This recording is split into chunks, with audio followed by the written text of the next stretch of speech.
Okay, so we are now live. Yay. And that all seemed to work, so that was good. I don't think there's anybody in chat. I'm in chat. Okay, so there's nobody in chat. That's not also in the game. Nobody likes us.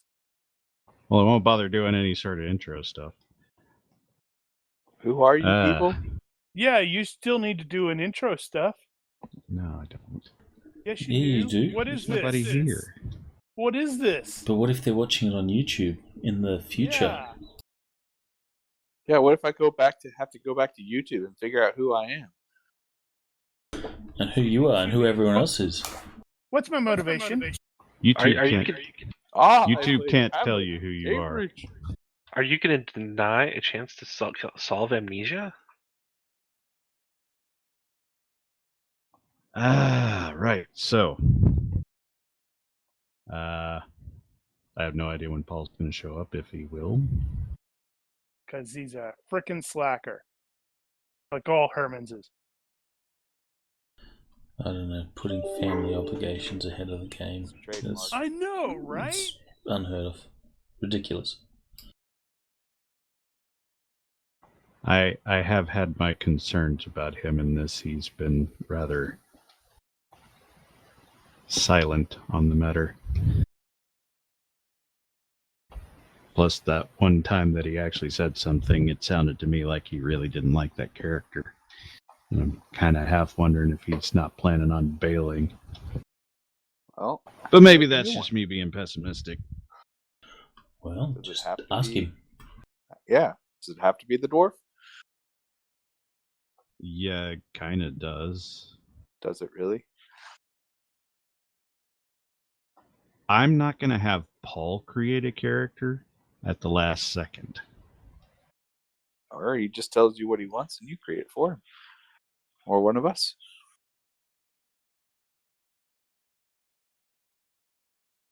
He has yet to actually say that, no, I do not wish to play this character. Therefore, I have to presume, well, I am presuming that he's okay with it.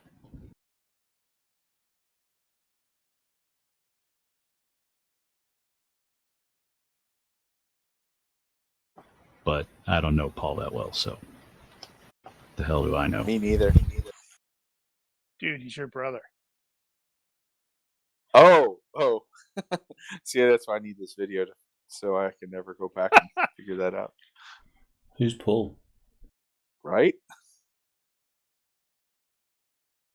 Well, since we were talking about the character points, what I had planned, I was under the impression that everybody was at 164. And I was going to say, let's just round it to a 165 and call that done. Ooh, an extra 3 points. Right, that so extra I point. should, now that we realize that we've had some issues, should probably amend that by saying, let's round it to 165 and make sure that the guild rank is not costing you points. So I should be at 171? No. Which I believe is Yes. going to have you at 171. So 165. Mm-hmm. Alright, so that will be an extra points. That would be an extra 1 point. Maybe 1 point or 3. maybe 3 points. It depends. I don't know why, but I've got rank 1 in the Heroes Guild is 2 points. Yep. Yeah. And that should be apparently free instead. Alright, so make that 0. So that would mean Leo has 4 unspent points now. So we should be at rank 1 with the Heroes Guild? It was, 1.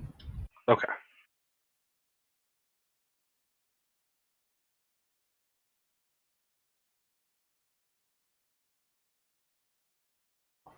All right. I still haven't heard what Leodin's story is. It doesn't exist. I can give you the brief. Yeah, give me the teal deer so I know what we're looking at.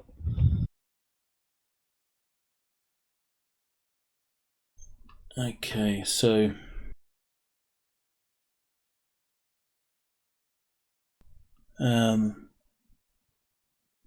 Leo's mum was, messed up and broken. Her struggles were due to an inability to properly deal with and move on from the brutal killings of her siblings and parents from a band of raiding orcs. Damn orcs. So It's she always orcs. she lived in the northern woods, or north of the elf woods, on her own, quite messed up and whatever. Leo's father. So, kind of keeping that part. Yep. Leo's father is from a privileged family, not necessarily noble, but definitely wealthy and influential, or something to that effect. He's serving as a soldier in the Home Guard. He met his mum one night when they happened upon the cottage when his unit became lost in a storm during a training exercise. Do they have training exercises in these time periods? They're probably called anti-orc raids. I imagine there'd be some form of training. Well, that's good training. How else do lieutenants get lost? Lieutenants are very creative about that. Anyway, something clicked between his mother and father, and it wasn't too long before his father was spending his leave time at the cottage. This relationship over time turned around his mother and sort of silenced the demons for her. Then Leo was born, and because Leo's father was away from home for great lengths, it was decided that his mother, Torwin, his father's name is Vayril, so his mother Torwin and Leo would move in with his father's family, or near his father's family, and would get help from them.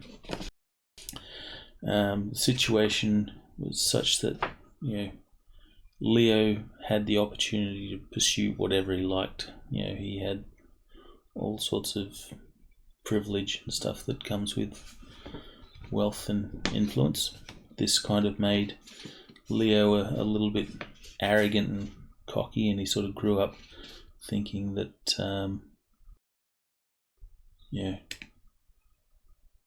He was better than everybody else. in a way, but he also thought that to get a proper perspective on what is good, you need to do bad things. So he was a little bit off the rails in his youth. He was an asshole. Not necessarily an asshole, just rebellious, maybe.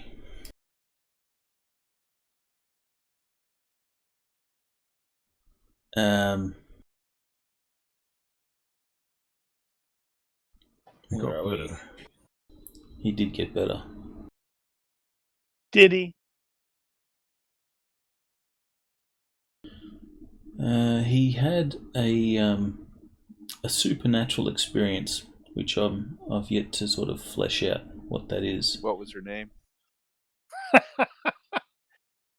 Winchester.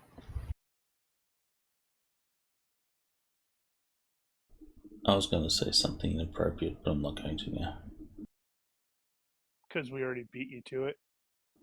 Yeah, your stuff was probably better. So he had a supernatural experience, and this left him feeling that he was being watched over, sort of like a guardian angel. Anyway, time goes on. He would have. I'm mental image of Castiel as an elf. Yeah, actually, that's not bad. I'm not familiar with Castiel. That's Mishka. supernatural. Mishka something or other, yeah. I'm thinking if you had a supernatural experience in the Elfwoods, it's highly probable it was Fey related. That could work. But that's one of the things that will be fleshed out. So he had a string of girlfriends, with no real attachments or commitments or anything like that. So in that respect, he was a bit of an asshole. But yeah, as these sort of progressed, he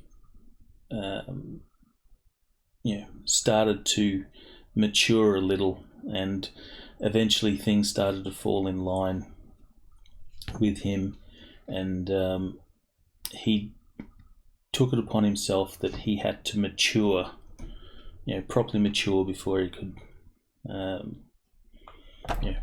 be a full person. And part of that maturing process was to go see the world, go do a walkabout. So that's, there's more to be sort of fleshed out from that, but that's the basics. Right. Okay, well, I don't see anything particularly weird with that. His family is still alive, but Okay. they're doing their thing. Yeah, I think that covers the bases. You gonna give him savoir-faire high society? That would be a good use of points. Background. There is a question I had, is if he is going to actually be a ranger or if he's going to be unaffiliated.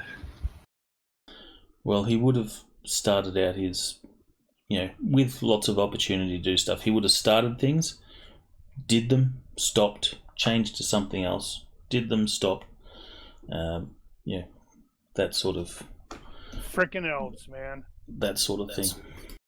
Well, I'm more concerned at this point is his current state. Is he currently in the Rangers? No. So, no, he quit and so I'll take that left all that behind.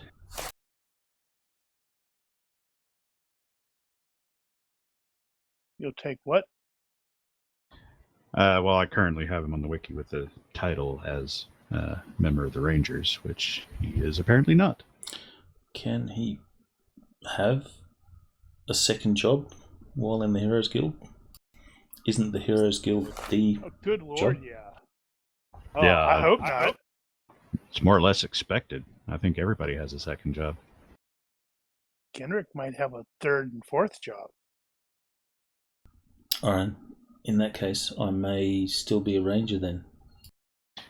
So, I know I brought this up at one point, but just to reiterate, since you're thinking about it, the Rangers in this case are basically the militant wing of the Druids. In the same way that the Brothers Militant are the militant wing of the generic church. Okay, that sounds interesting. So, if you take that, you'll take religious rank at 0, and that will suggest, although it probably doesn't necessarily require, that Laodan's religious affiliation is going to be with Druidism,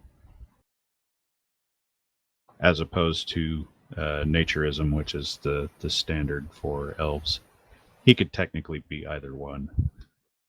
Well, then he'll probably still be his elf naturism.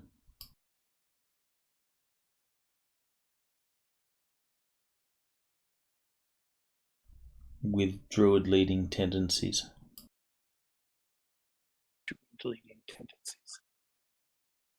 Yeah, those naturism and druidism mesh fairly well. They are related.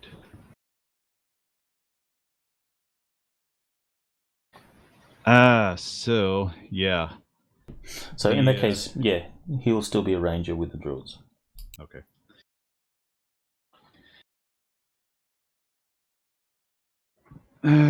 Yeah, I really needed Paul to be here because I needed to get him up to speed on all this crap. Alas.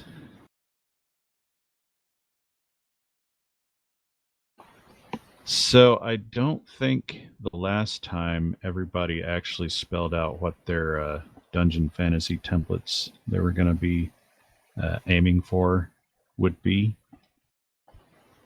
And for the noob's sake, and in this case it is singular noob, the purpose of that is if you designate a dungeon fantasy template that you are aiming for, anything on that template is fair game for upgrades.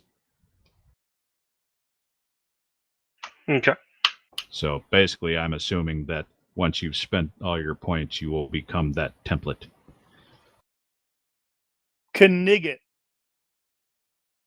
So write that down somewhere, preferably where I can see it, in the event I need to actually refer back to it. But I'm assuming Getwell is probably a cleric. I think there's a cleric. Kenrick's obviously knight. Knigget. Laodin probably ranger. I can't remember what the caster templates are. I think it's scout in dungeon fantasy, not ranger. Is it? Looking. Yeah, there's Sith. Barbarian, Bard, Cleric, Druid, Holy Warrior, Knight, Martial Artist, Scout, Swashbuckler, Thief, Wizard. And then, obviously, the extra stuff that was added, like Ninja and Invocation or Invoker or whatever. Is that under Dungeon Fantasy Loadout, or? That's just out of DF1, isn't it? Yeah. DF1 templates, yeah. There are a bunch more in various other books, but those are the primaries.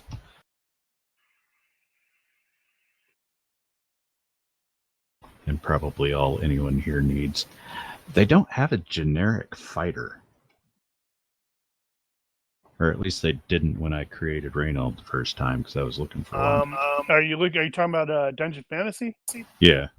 Well, it specifically states under Knight. It's like, anyway, Knight sounds better than Fighter or Thug. Yeah, but so basically, on the other hand, a lot of some of the elements of the Knight didn't seem to fit at the time. I don't know. It worked well enough, obviously. I could go for Holy Warrior instead. No, I was specifically referring to that for Murdoch, because he's basically just a fighter, but he's definitely not a knight.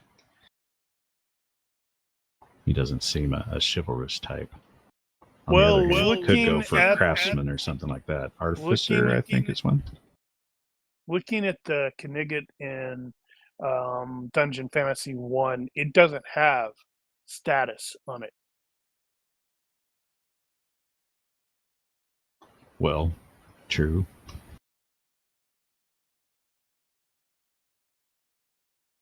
All right. Anyway, put that in your notes. I'll try to make a note of those. Also, so I'm loosely referring to this campaign as Year 1, just so you know. Basically, to say that it's probably going to span about a year. Therefore, study time will actually come up here. Shiny. Do we have a thing for that? We do have a thing. I don't think I should anybody probably touched it look at last time because it wasn't going to be relevant. All right. And I need to take Raina off it. Right. Holy crap. Now I got to figure out what the hell I'm going to be doing as OJT. Well, I'm presuming that's going to be your guard work with Barlow. I think we've already had the discussion for the most part about side jobs for everybody. So Kenrick was doing. Kenrick is doing a bunch of things. In addition to this, it was it Heroes Guild. He is working as a protector guard for a merchant dude. And he is also volunteering whenever the crap words. But yeah, he will be volunteering to teach younger kids to probably of noble birth as necessary. The initial parts of becoming a squire and such like that. I don't remember that. Well, if you do recall, he picked up, which may not be on the. Wow, I guess is it not on the freaking character sheet? I thought I had picked up 1, 2, 3. Yeah, I guess it's not on the character sheet. I need to add it. He had picked up the perk Good with Kids. So I'm like, Right, oh I remember yeah. Let's see. Getwell is doing odd jobs for the brothel. Laodin is Maybe the doing mob. Laodin is doing odd jobs for the guy that he's renting from, which is mostly just covering his room and board. And Dustin is going to the academy still. So, and when it comes to Dustin specifically, I've been fairly vague about where he is in his schooling, except that he's toward the end of it, and that he's at a point where he's allowed to go off and do things for extra credit, obviously. But I don't have a plan for designating when he's done, when he graduates. So it's basically going to come down to you when you decide you want to have him officially graduated. That may actually be based on his guild rank with the Wizards Guild. So it could be whenever you decide to spend the points on the rank, that's when you graduate and officially go into your knighthood. Well, if we're going to 165 and I have the extra points now, I think I can Good. Speaking of, would Well, it be all right if actually, never mind. I was going to say, if you did that, though, you'd have to get rid of the duty. Well, not necessarily. You can still keep that. We'll figure that out.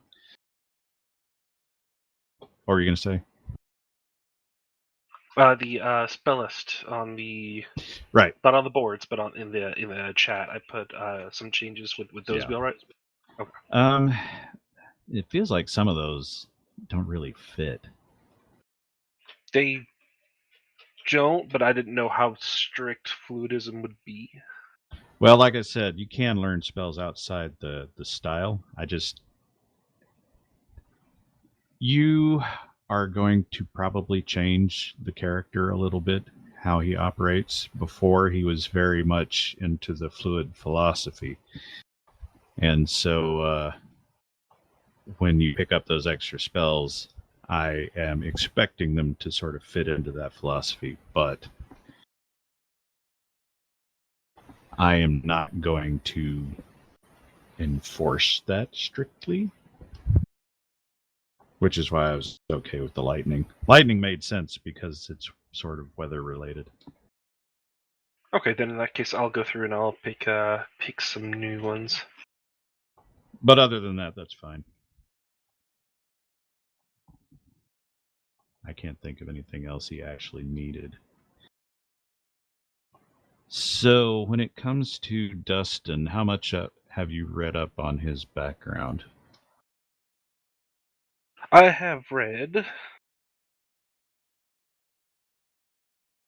Sorry, I'm going to push a talk, and that's doing all sorts of wonkiness, and I half regret it now. I'm telling I've you, read you some should just stuff. buy an Xbox controller that you can plug into your computer and then They push already to have talk one. to one of the buttons. Nah, I just don't want another thing connected that another wire that I have to worry about the cat messing with. Get wireless. Bluetooth. You could get rid of the cat. You can get a Bluetooth controller. Put boxing gloves on the cat. That'd be hilarious. I don't think she'd be fond of that. So I have read some. The only thing I didn't quite get was the Order of the Horn. Like I saw the story and have read the story. You just didn't get it. Yeah. It Sounds like it was a while ago, and so I don't know if it's an actual organization now or if it's. I don't just think a it's collection of actually. people.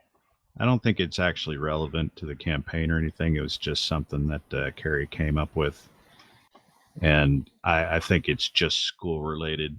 Like the only people that would care about that would be people at the Wizards Academy. Gotcha.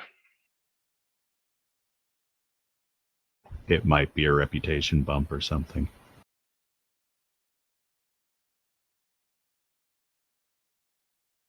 He was just adding some flavor. Anyway, so the thing, I don't know if it was in the background necessarily or if it was clear, but he does still have family. They live in the capital. He has a father and two older brothers. And I've also got a couple of friends of his. You got the Nick Frost, Ronald Bicklestone, and Harrican Porter. Actually, I was going to change that name. What was it? I think it was Sky Porter.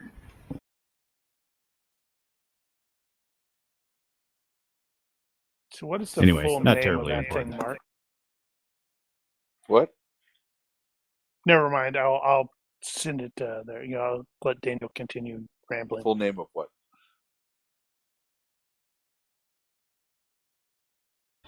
Anyway, I just wanted you to be aware of those extra characters, but specifically that your family lives in the capital, and so there's a chance that he could, for example, go visit them or whatever.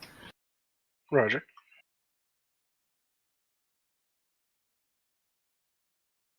Speaking of, I'm going to share this with everybody because it's probably going to take a minute to load. Maybe longer than a minute.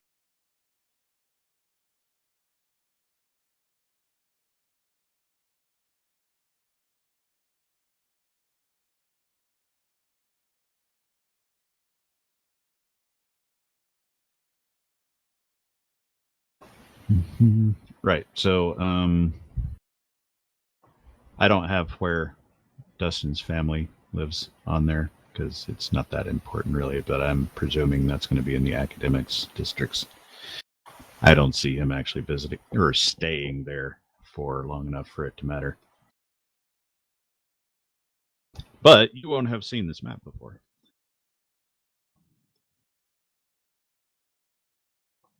Bear in mind, this is not to scale.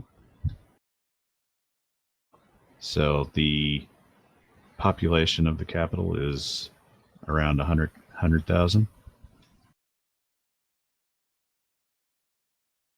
which is roughly equivalent to Tudor-era London.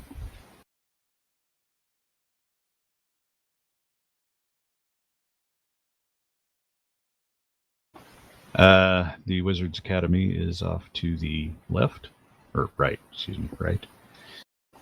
And Oldminster Abbey is to the south. to whom it may apply. Okay. So I'm presuming the spire is the Jedi Temple. Right, yeah. And can you see it from the city? Yeah. Yeah, it's just a couple of miles. Oh, and the farm that Laodin stays at is also to the southeast.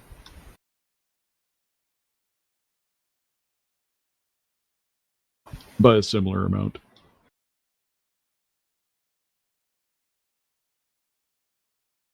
Let's see what else. Okay. Rules and stuff. So some stuff is changing. Oh no! I can't handle change. Yeah, I hate change too. I am dropping the plot points, or the general purpose plot points that we were using before, for obvious reasons. We've kind of grown out of those. I am replacing that with the bennies, so those will be back. So can I cash in my existing plot point for something? My intention was that people that actually have plot points will probably cash them in for bennies, and everybody that showed up here tonight will get a benny. I was rather hoping that would be everybody, but it isn't. Or it is not yet. What was that? I was trying to see where I was recording top points. I was them on currency. I don't think everybody had personal plot points. What I had done was the group had plot points. Gotcha. And so I may end up giving everybody extra bennies or something just to catch up. I haven't decided about that.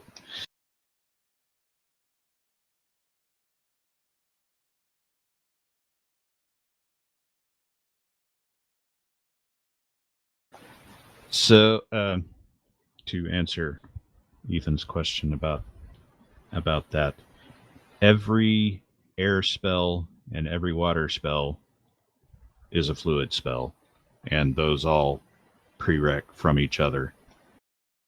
Okay, sweet. So it's basically a whole nother chain of spells that just happens to be both air and water. Okay, yeah, I just found an interesting one, and if I drop lightning and shocking touch, then with the fluidism serving as prereqs, then I can get frostbite and all its prerequisites. Okay. That seems reasonable. I figured that would be better than going through and getting some of the other ones. And if you're doing that in GCA, you may have to go in there and actually wipe out the prereqs just to make it stop throwing red at you. Because I know that the fluid prereqs are different. Mm-hmm. Go ahead. I do have, speaking of spells and prereqs, does Dungeon Fantasy follow the same requirements as the standard GURPS? You have to have X spell to get X spell? I think it does, but actually I'm not really sure about that. But whatever's in DF is legit. So if DF says otherwise, then that'll be true. It does, but the Dungeon Fantasy spellbook is abridged. Yeah, for example, any teleportation stuff is gone. Right. I knew there was a thing. Yeah, so use DF for that. Alternative DF sources are fine. I would recommend magical styles because there might be something in there useful if you want to reorganize that way.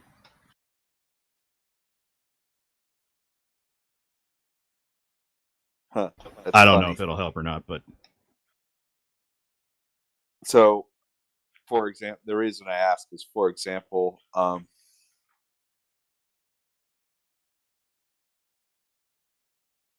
One of the spells I was looking at was command, and in Dungeon Fantasy under Supernatural Warfare, it falls into the list. But to get command, you have to have forgetfulness and foolishness, both which don't fall into the list. That's interesting. Easy solution for me is I don't cast spells. Right. Well, I point and Dustin or Getwell cast the spell. that doesn't make you better than everybody else. No, it really doesn't. He is well aware that the two of them are definitely smarter than him. So on the rules thing, I was using the more unofficial. Here it is. I found it. So in Dungeon Fantasy, clerical spells do not have prerequisites beyond a minimum power investiture level required to study them. To acquire one, cleric must pray and spend a point. Available spells are limited, though. Recommended spell lists. All right, then. Right. I seem to recall seeing that now in spells when you have like armor is armor parentheses clerical. Oh. It's not. Okay. You have armor and you have armor clerical and such like that. Okay. In right, GCA. Right. I remember seeing that GCA, before, and I wondered what the hell that was about. That's probably why, yeah. Now we know. Oh, I need... That's You're going to have to completely too. redo your character because you did the spells wrong. Well, yeah, because I did it as standard magic. They do it as clerics require power investiture, not magery. Did you not do that? No. Use the cleric's power investiture level instead to buy up to at least 6. It's affected by sanctity, not mana. Sanctity is normal everywhere, but in areas that are sounds like cursed or blessed. Brother Getwell is going to be have to get tweaked. Clerical spells don't have prerequisites beyond a minimum power investiture level. Well, potentially good news. Well, that's not a problem. I'll goof around with it. Yeah. And Mark is Which means I get a kind of a blanket spell list that I can just pick. Yeah, I don't. I've just burned her. What? Well, given that these are pre-existing characters, we're not doing 3 weeks of grace period or anything here. It's 3 years. However, 21, and the last time we played this was 2017. If I wouldn't have a spell. If mistakes were made, then I don't have a problem with fiddling with that. We'll just have to deal with it on a case-by-case basis. So, jumping in really quick there, Daniel, since I had the 3 points, I added combat writing for 2 and added the teaching skill to reflect the whole doohickey. Granted, he's only got it at 9, but yeah. He can potentially handle the routine stuff. Yeah, would good with kids actually improve that by? I don't know how that works. I'm gonna have to double check. Are there listed effects for that? I'll double check. Yeah, I don't see any reason why it wouldn't apply as long as you're teaching kids. That's interesting too. Is it looks like for a cleric, you have to have both. Both. It's when building it, it's clerical investment 5 and power investiture. Oh, okay. Clerical investment is like your military rank within the church, gotcha. And power investiture is how badass you are with your magic. Or with your deity, I should say. Yeah, cool. Assuming that's correct, and I have no reason to think it isn't, then make sure you don't have religious rank and clerical investment at the same time, because they're basically the same thing. Roger, Roger. Okay, What I'm doing is I have my GCA open, and I'm going to see if I can quickly, convert him over. I don't think it's a big deal. No, it shouldn't be that bad. That is not. Oh no, what I do have Power Investiture. Good with. Nope, I already do have it as set as Power Okay. Investiture. Well, you just have to double check all your spells to make sure you picked the right ones, and it didn't go. That's it. Hey, click, and it goes here. I'm going to add these five whatchamajoohickeys. Okay. No, good with social groups, such as good with kids, means I enjoy the sensitivity advantage. So IQ -3 to sense intent, and +1 to detect lies and psychology. That is not what I thought it was. I don't see a reason why it couldn't apply to teaching. That seems completely appropriate to me. And since I'm in charge here, we're just holding the tail feathers. Why don't put him in charge? Right. So back to what I was saying. Before we were using the baby steps, technical grappling, I will be switching over to the full-on fantastic dungeon grappling here. Well, translation, I need to avoid grappling as much as possible. Everybody always avoids grappling as much as possible, which is kind of sad, really. Because I hit things with a hammer. Well, you don't have to always hit things with a hammer. There are sometimes reasons You're right, to grapple. I could lance it. I was actually hit it with hoping a to shield. get a chance. I really should have pushed for more opportunities with Haruki to do some fisticuffs and grappling. Yeah. Well, Brum grappled a lot. It's one of those things that in real life, grappling is such a huge part of fighting in general that it's a surprise that in role-playing games that have a tendency to sideline it. Because they have crappy rules for it sometimes. I'm totally thinking of 3 and 3.5. It has always been a bit of a redheaded stepchild in that regard. But anyway, I do think the fantastic dungeon grappling is probably the easiest version of that to wrap your head around. And we've already used it a little bit, so we're kind of getting used to the idea. So, but in this case, it is going to be full-on official. Do you mean we're getting used to the idea, or you're getting used to the idea? Because it seems like I think most of us are starting to get used to it. It's one of those. It's like the little bit that it's been used. It takes us right until we're done with it to go. We're starting to go. Okay, I'm starting to get it, and then we don't use it for another forever because everybody avoids grappling.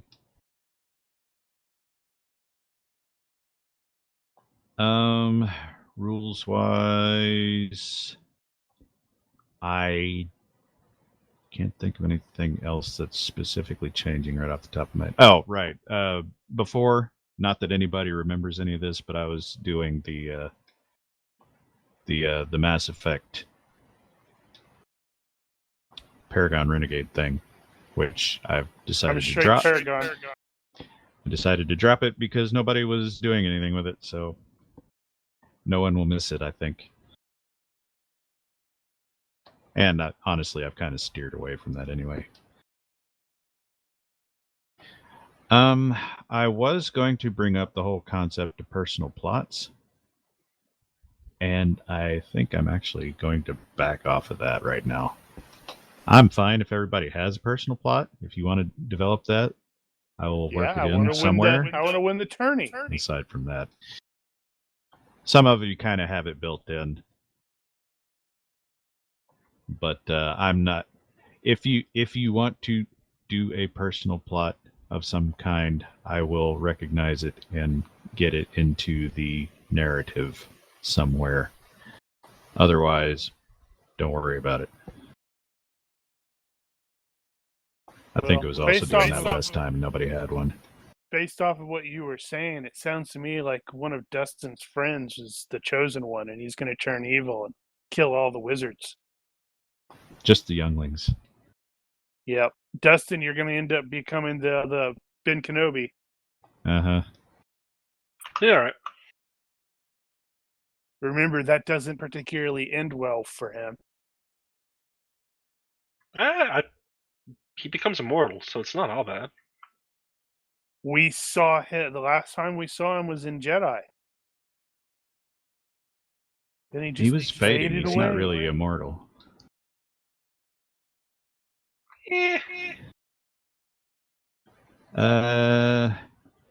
So did Ethan, did you actually look into the improvised magic improvisation thing? Yes, you did, because we discussed that the other day. Yes. So that was the deal where you could cast other spells, and that's another, for Getwell's purposes. If you use a magical style, you can also potentially do the improvised magic, which basically allows you to cast anything that's on the list at a penalty.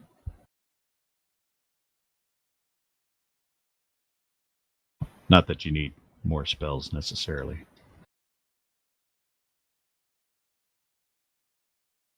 But who knows?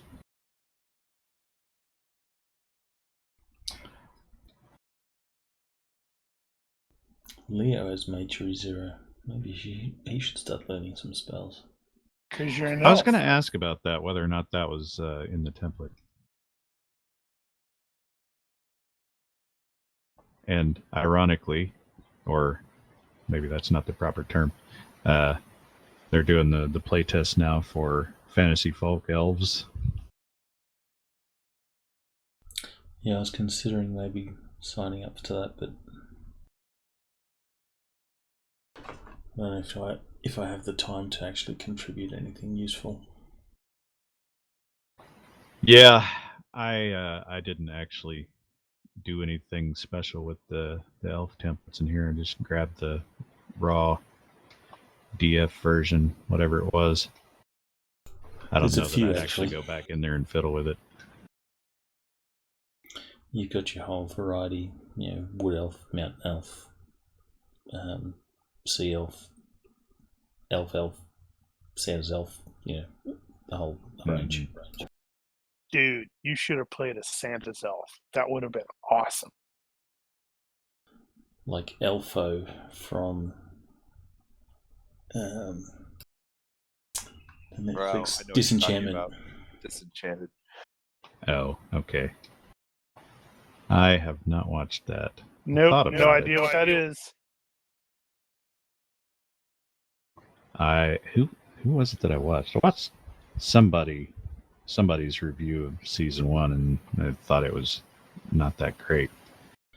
It's okay. It's not like fantastic, but it's not bad. Definitely watchable.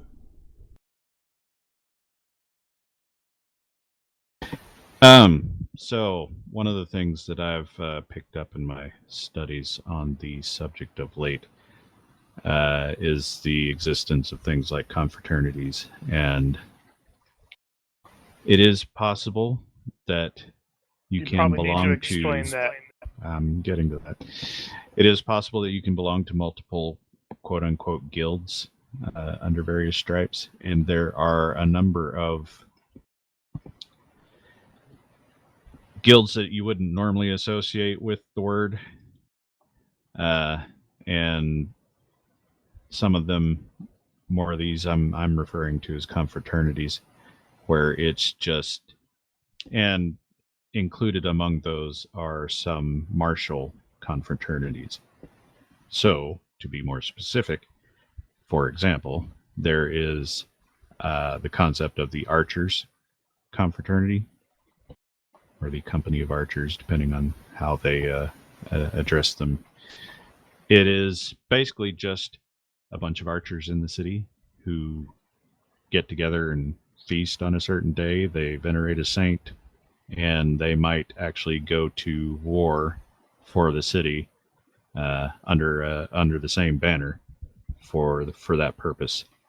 They have like horsemen's confraternities, that sort of thing. The night watch is basically a confraternity unto itself. So, I say all that to say that I was going to ask how active any of the characters were going to be in their community in that sort of a capacity.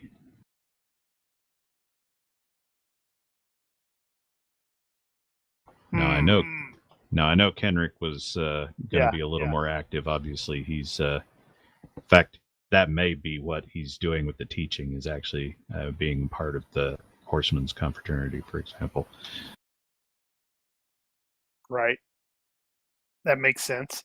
He does not have the workaholic disad, but he is basically living that life. And belonging to one of those organizations does have other benefits. They do have their own rank structure.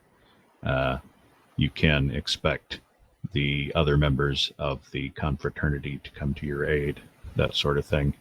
Same as with the craft guilds or the merchant guilds or any of that stuff.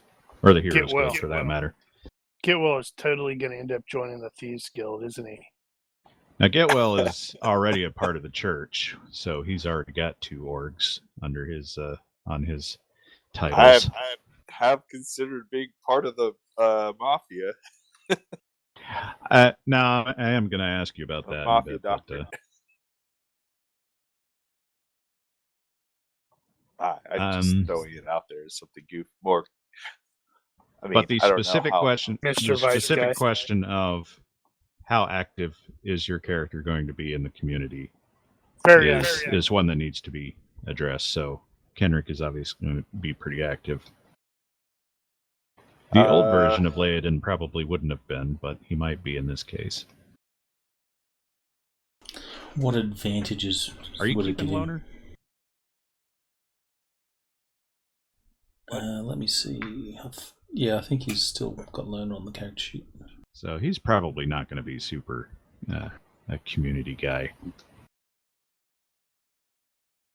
But there's probably no reason he couldn't, for example, at least acknowledge the archers or something like that. Maybe start trying to buy off Loner or something. Yeah, you could always do that. So, do you have a list of the confraternities that are available in Capital? Let me think. Because that might be a good thing to have. Presuming the names actually make sense. Where did I put that? I don't know. No, not there. Not there. I think that was under Free City.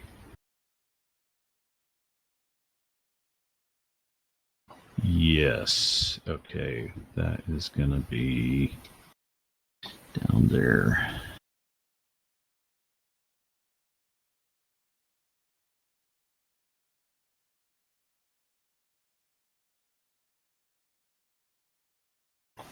So I don't have a whole lot here. I'm trying to remain really generic for obvious reasons. So all I've got is Watchmen's, Martial, Shooters. I didn't break out cavalry into a separate force there. Well, Martial Guild specifically says primarily involves cavalry. Yeah. In real life, there's probably a little bit of everything. There's probably a friggin' polearm guild or something. They had a lot of guilds. Obviously, the capital isn't going to have a navy. And they probably don't have any mercenaries or anything like that. But they still have a... It's got a big lake right there. Yeah, but it's just... You never know when somebody attacks on the lake. But there is going to be an overall militia, and anybody that is a part of a guild is going to be probably a part of that militia as well. Getwell, for example, is going to be called up with the Brothers Militant if that ever is required. Sounds good. That sounds exactly. He would not hesitate. Yeah. Murdoch would possibly be called up by the Smiths Guild for duty, that sort of thing. However, because you guys are all part of the Heroes Guild, you're actually not subject to mandatory service like that. So you can actually decide not to go with that, because chances are pretty good if the city were under attack, you'd end up rallying with the Heroes Guild instead.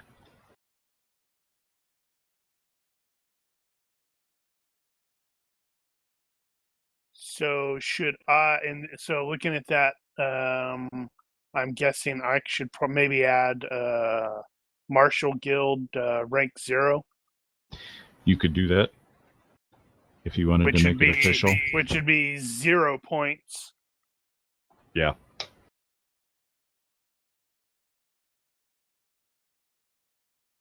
So I wanted everybody to be aware of that. I don't think anybody else is actually part of any big guilds other than Murdoch. I guess Laodin is going to be part of the Rangers, so he's actually got a second guild in that regard.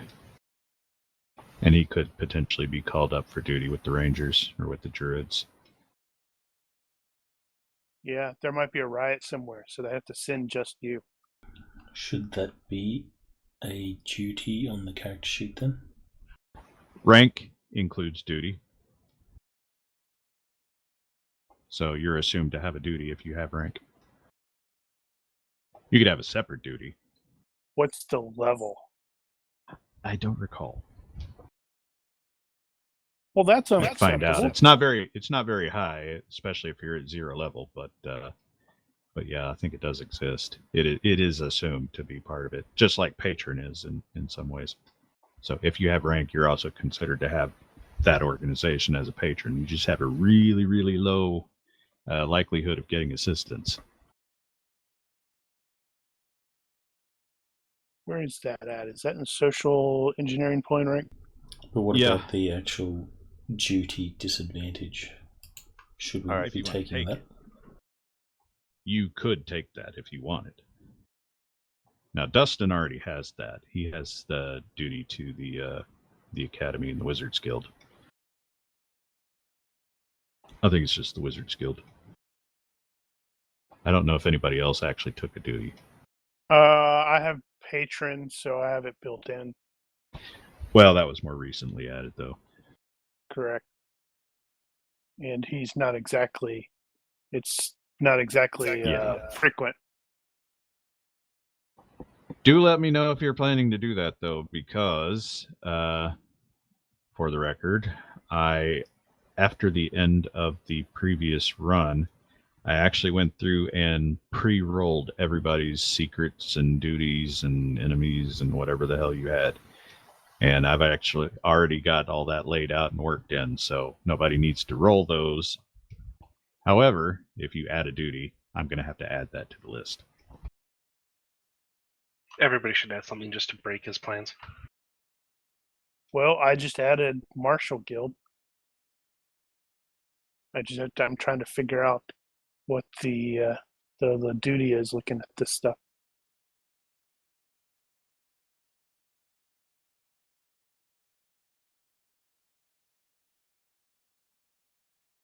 All right, let's see. I think that may be all the bits and pieces I wanted to go over. I've talked to everybody about where you live. I've talked to everybody about auxiliary characters around where you live.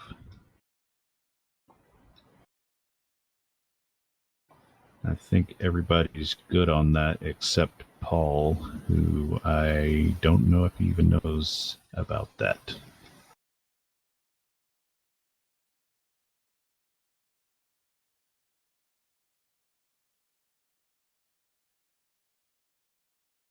Yeah. Right, well. Does anybody have any questions right now? Or stuff we need to work out? All I need to know is where they are. Oh, that reminds me. Cinematicness. We had a bit of a misunderstanding about cinematics in the last run. I wanted to state for the record that although basic cinematics are allowed as far as cinematic traits, so anything that is part of one of the templates is perfectly fine as is. Weapon master, trained by master, all that stuff is fine. However, we're not doing power slides and fast drawing arrows out of somebody's foot and firing them in one round. Things that would make Legolas raise an eyebrow and say, "What the fuck was that?" I've seen I don't know. Legolas Legolas run was doing up, all kinds of that kind of stuff. Exactly. run up falling rocks. We're That not doing never that. happened.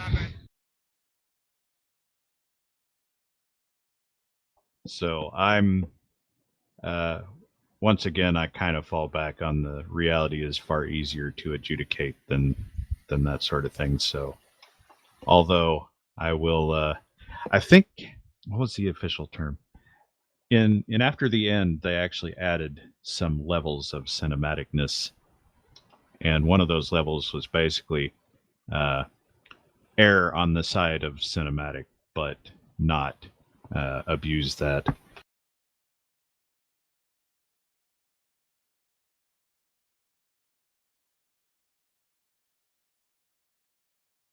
Yeah, if you want to be a weapon master trained by a master, you have to actually find a master and be trained by them. Which there is a master in the capital, because Reyna was being trained by him. You have to do that if you're getting trained by a master. Well, but you have to go to a weapon master to learn to be a weapon master. Doesn't say that. It seems like that should be a thing.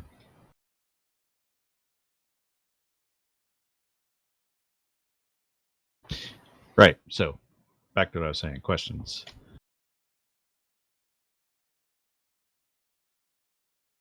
I do not know if I have any at the moment.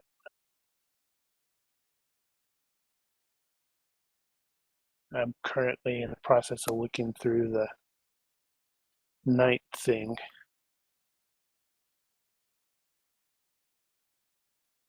So that means the next level stuff is an option.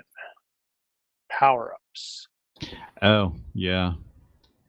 Yeah, I suppose it would be. Presuming I can find the damn thing. Yeah, I wonder if you guys are going to end up making me regret all that. Do we have a world map? You have a what? A world map. Yes, it is on the wiki. Do we have one in-game? No, we do not. We'll have to go to the wizard's place and look at. Oh, they might have it at the Heroes Guild. Oh. You mean actually in-game? Yes, like in Fantasy Grounds. Okay. No, that's not what I meant. Okay.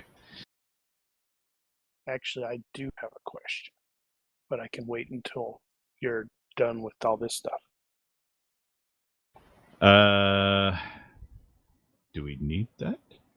I guess. I mean, there's no reason I can't just put that graphic in there.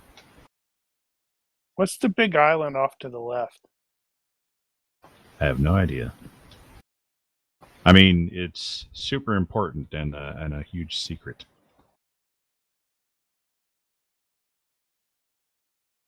Yeah, it might be a good idea to throw that in there just to at least, share it once or twice. At the same time, are the characters ever gonna have access to a map like that? Yeah, that's kind of debatable. I'm guessing, seeing that this is generic fantasy, it's more likely to have a more accurate map than otherwise.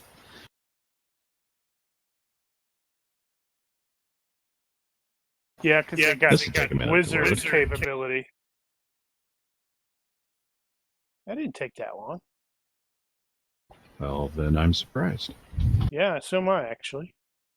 So where are we exactly on this map? You Purple. are here. Wow, my blue does not show up well on that map. Should we put some sort of token there? Do we need to? How else will we know where we are? I'm going to look around. And then I know.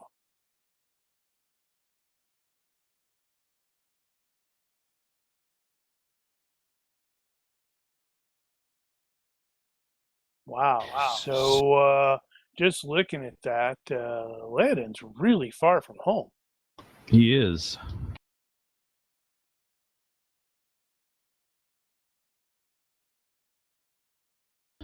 When you're an elf, time is something that you have plenty of.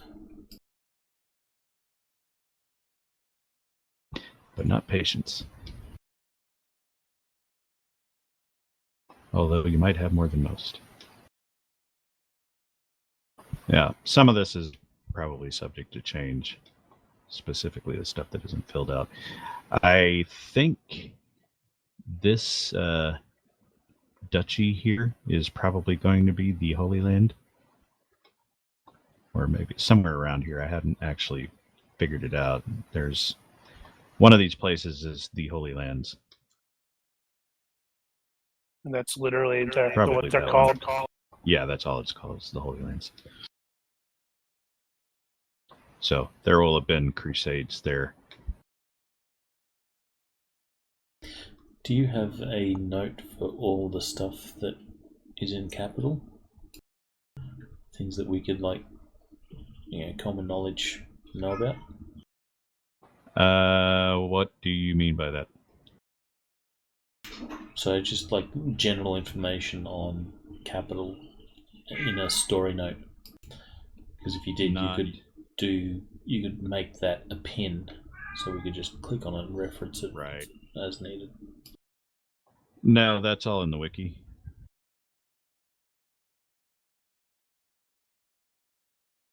And there's no way I'm gonna fit all that crap in here. Fantasy Grounds really needs to have an in-game browser. It does, kinda.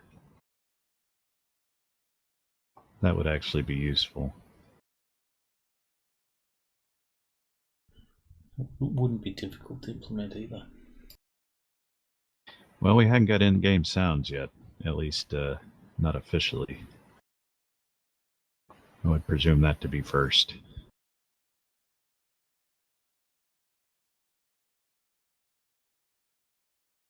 All right, well. Right, my question. Yes, what was your question? Purchase of equipment. Prices. Oh, right.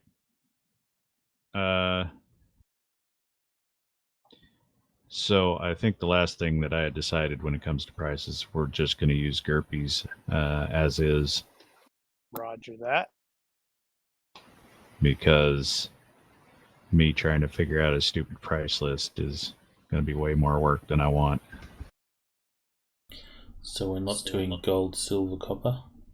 Well, we are still doing that. The coinage is still going to be what it is. I think I was just using it straight out DF for the most part. I had my own names for it, but same basic principle. Well, not my own names. I just used the British coinage.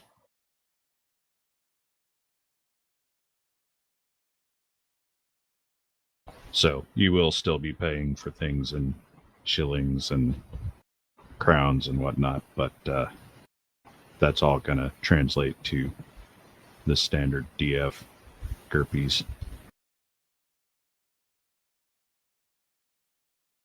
Because as soon as Phil started talking about buying armor, and I started looking about, well, how much does that cost? And suddenly it's all like, blah, blah. Fuck it, just use what's straight out of the book.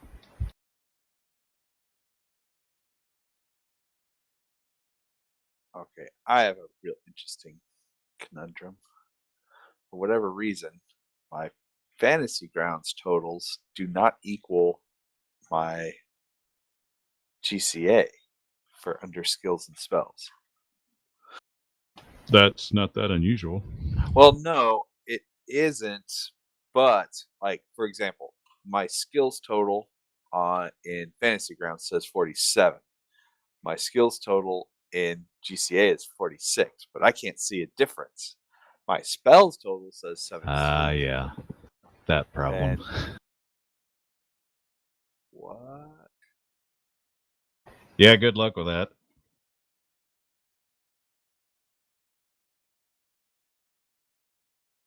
Yeah, I wish there was a way you could easily compare the two, but there isn't.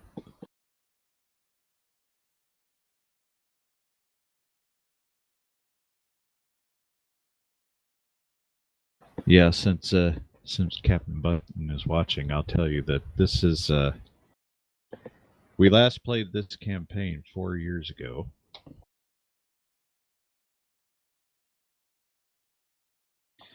And this will actually be my first repeat. Because you're a with big Olympus. damn slacker. It's just too easy to get distracted and do something else.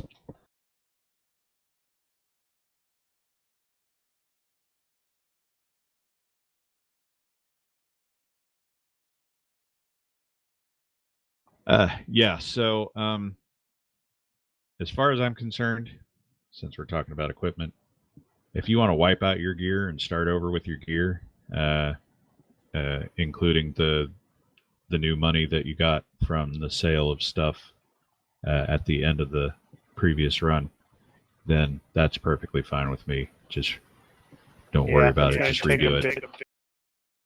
Because Murdoch's character is all screwed up in that regard. He's going to have to redo all his gear just to make it straight. If we have sufficient money, can we just apply any dungeon fantasy equipment modifiers? Yeah. So in your case, if you actually picked up the, what was it, Elven gear, I think, Elvish gear, and you wanted to get the discount from that, you can totally do that.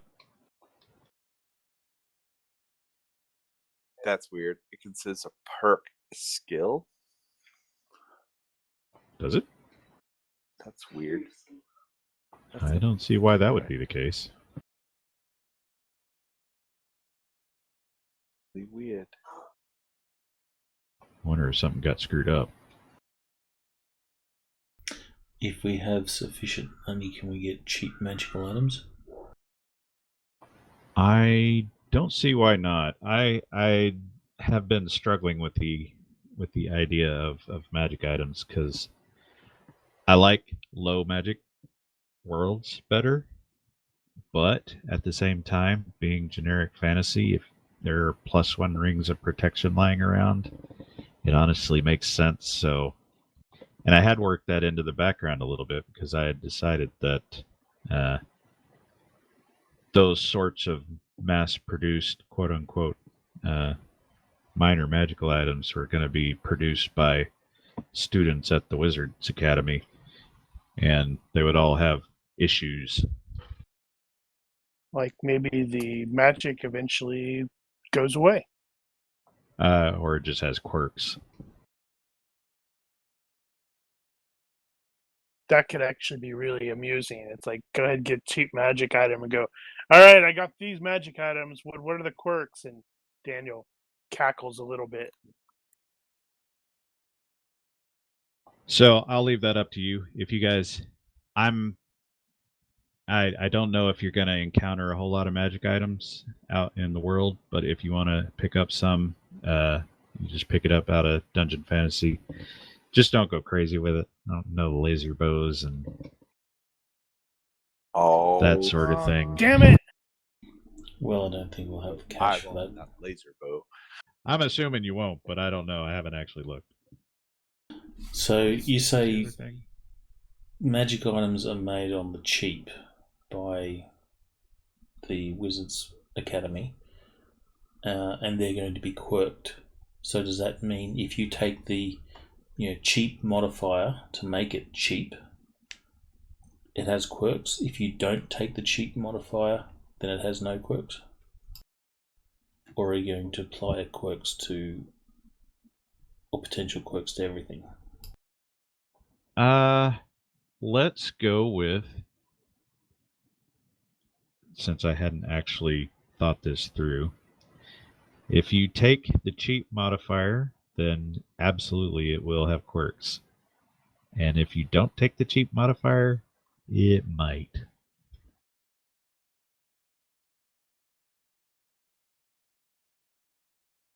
I guess that would also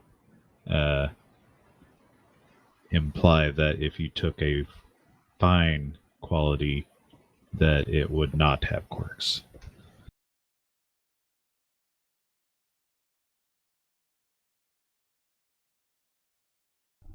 Alright, so how would we What did you have in mind, by the way?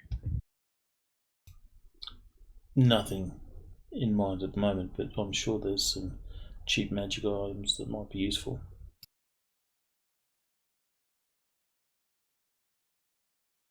Yeah, I don't actually know what kind of price ranges those actually go for.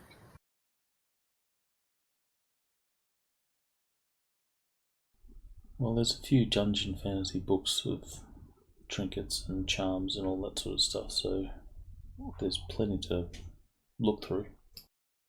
Yeah, I'm just looking at the magic items on page 30 of DF1, and they have the Boots of Balance, 15,080 GURPS. Granted, that's a big one. I might be grabbing up some potions of healing. And a potion belt. Yeah, I always really liked. There were a couple of Dragon Magazine articles, or one of them, that had different kinds of potions. So instead of the typical drinking potion, they had like pills and smoked potions and that sort of thing. I always loved that idea, but I don't think we ever actually used it. I also like the idea of, there was another one of those articles where they had quirks from mixing potions. So if you take two different potions at the same time, they have odd effects. Oh, that reminds me. Magic.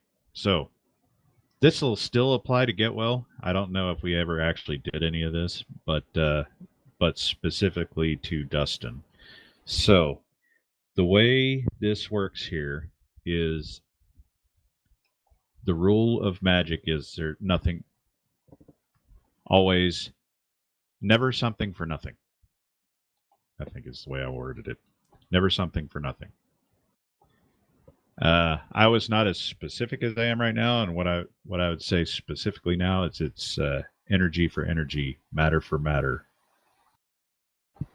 So, for example, if you wanted to cast an air jet or something like that, then you would need some kind of component to give it that energy. Now, we did that a little bit with Carrie. I know he was fiddling around with some of the components. I realized I made a mistake later when he used the dust from the road as that travel spell, when that probably should have been something energy related. But, for example, if you wanted to cast a fire spell, you need sparks or some kind of flame related thing to give it that energy. In your case, does that increase the cost, time to cast if I'm having to pull out and equip stuff? It's not going to change the actual time to cast, but you will actually have to have those components available. How does that? So my magic is magic. It's not divinely provided then. No, it is still divinely provided. You just it requires a thing. What would it? It'd be like communion, I guess. Would be. So would mine just be a holy symbol? It depends on what you're doing. And like I said before, that these are something that you can come up with your own versions of that, and as long as you record that somewhere, we'll call that good. Oh, equivalent exchange. Yeah, that sounds rightish. All right. Yeah, great. if you go over some Full of Metal your... Alchemist. Oh, I didn't know where that came from. Yep, that's where I know from equivalent exchange. I don't want to overburden the process. I just like the color. So if you've got spells that you want to use and you want to figure something out, we can talk through it. Like I said, I don't know how many of them Carrie defined. He may actually have some notes. He had some, yeah.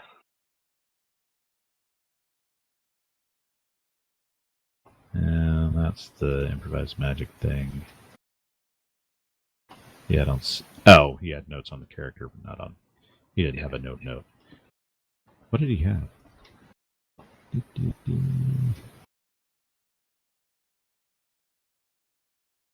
Okay, well, if he had it, I don't know where it is.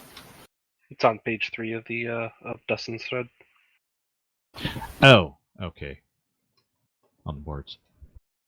Yeah. Yeah, a lot of your wind spells, I would presume, would just be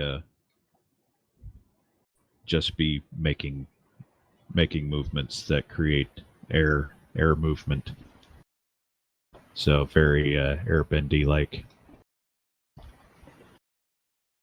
Water obviously would just require some water in some kind of form. I was thinking about the lightning and how you would create a spark of electricity. And I don't exactly know how you would do that without a battery or something.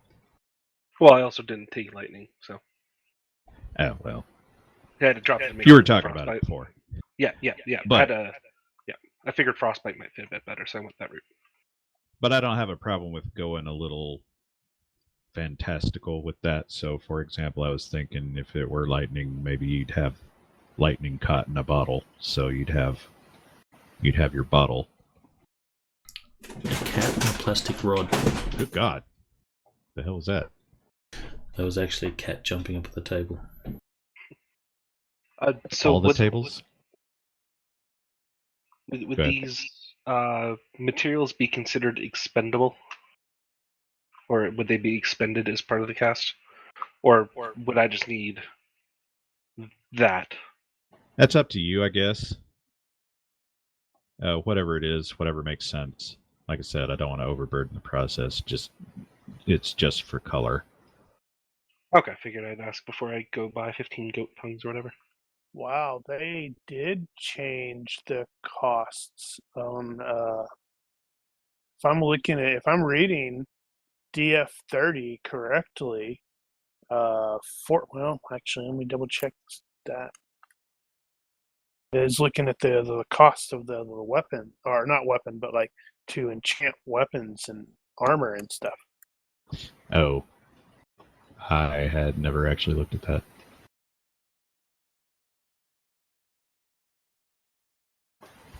Yeah, so for Get Well, I know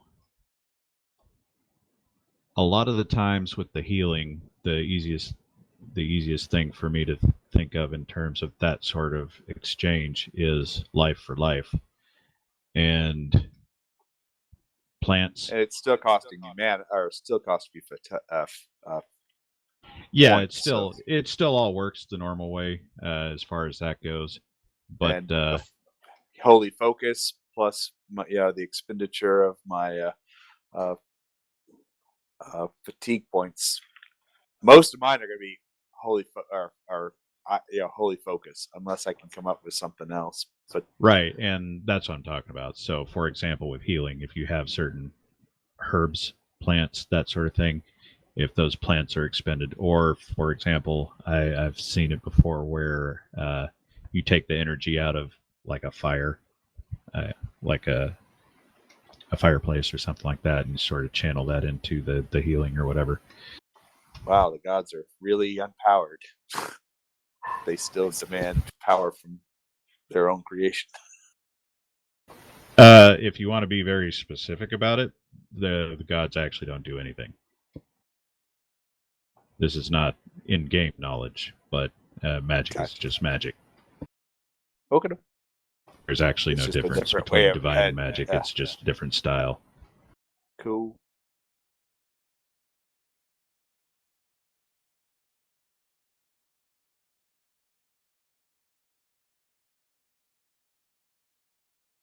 I can see a lot of your components being eaten. What are you saying?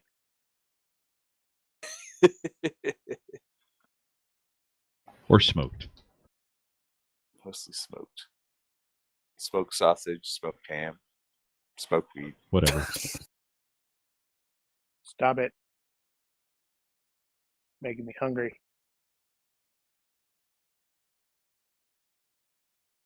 All right.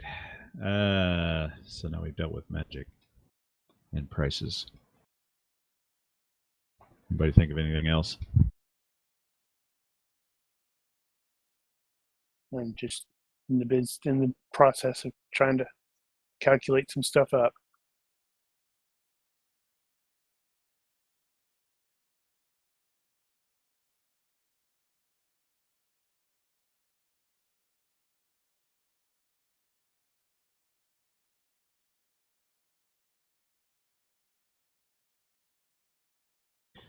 Yeah, I was actually. I don't know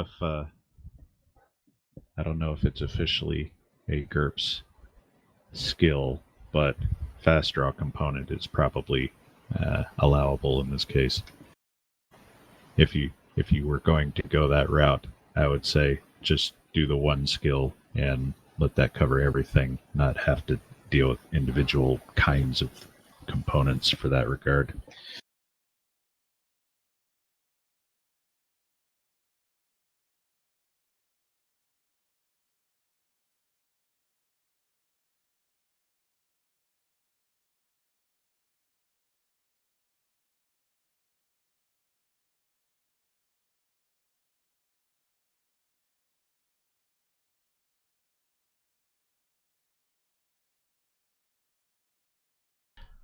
Since the previous season, would Leo have had time to learn some spells? Nope. Yeah, this is basically going to pick up about a week after, which is why I didn't go with more post-season points.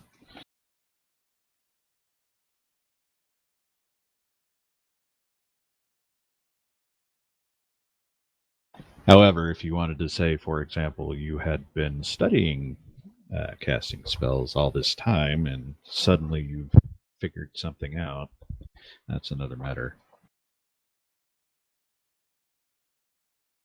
You will have a week.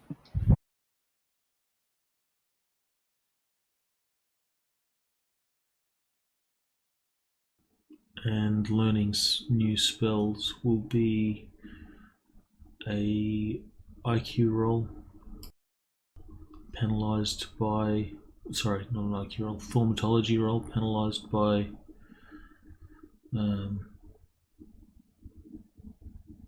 time spent, or modified by time spent. I don't know if I would even deal with that outside the actual game. I think maybe if you were trying to learn one in the middle of it. Oh, I have potion belt. Ha! With potions already. Yeah, I thought somebody had some. Alright, so in Leo's case, he's got 3 unspent points. Could he have been learning some spells, and in the past week, things have just clicked? I do not have a problem with that.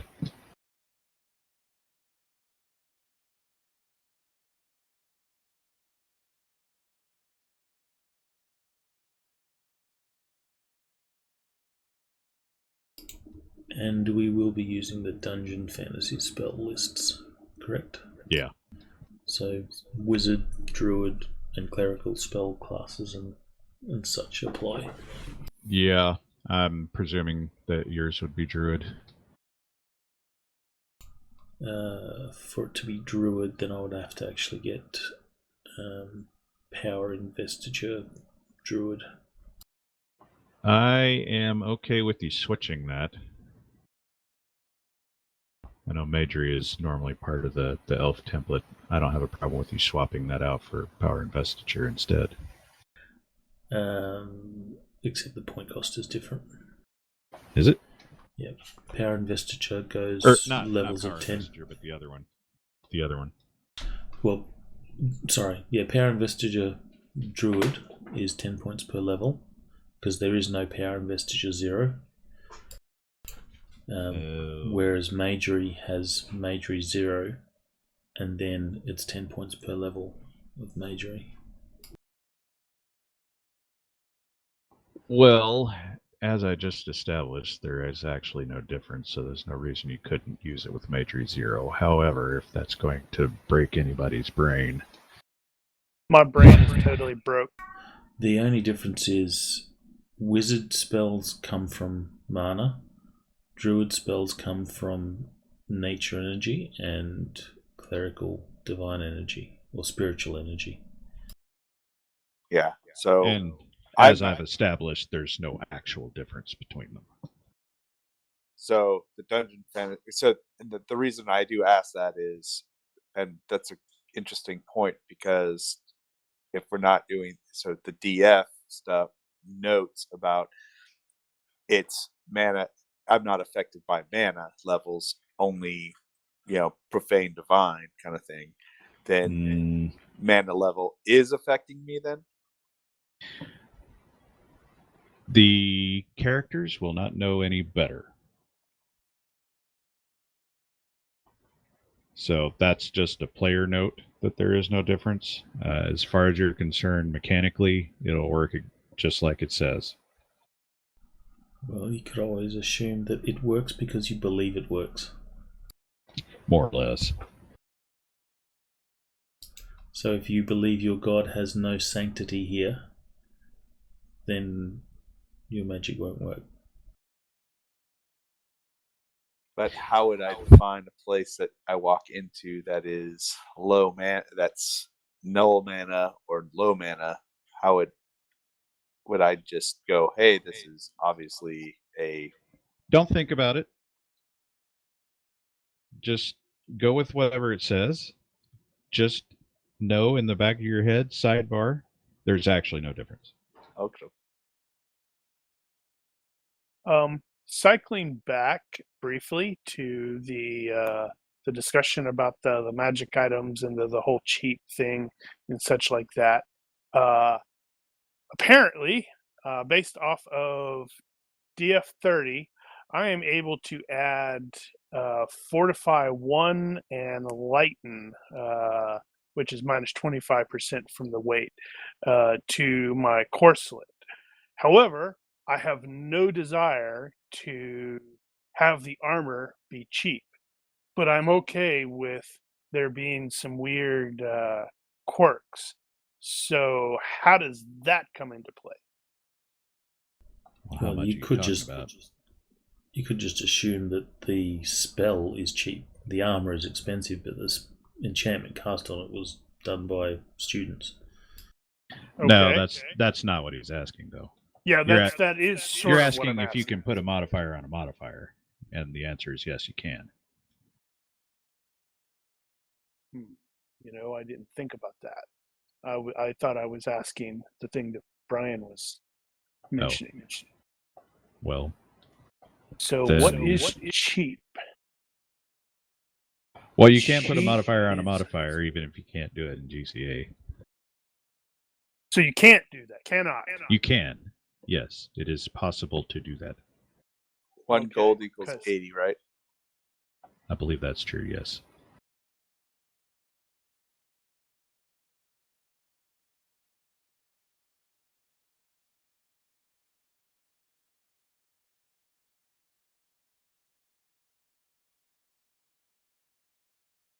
So how are you going to determine the things, the quirks? I have no idea. It has yet to come up. It's now come up.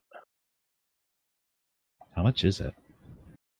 Honestly, it's not that much. Fortify 1, DR is only 50 GURPS. And Really? Lighten, yeah. However, Fortify 2 is, where's it at? Fortify plus 2 DR is 4,000. Wow. That's a big Lighten, jump. Lighten is the same sort of way. Minus 25% from the weight. Armor shield is 100 GURPS.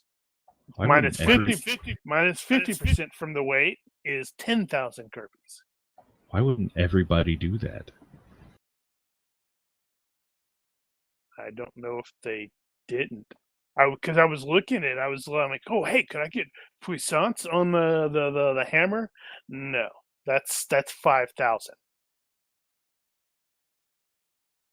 That seems so odd that I question its validity.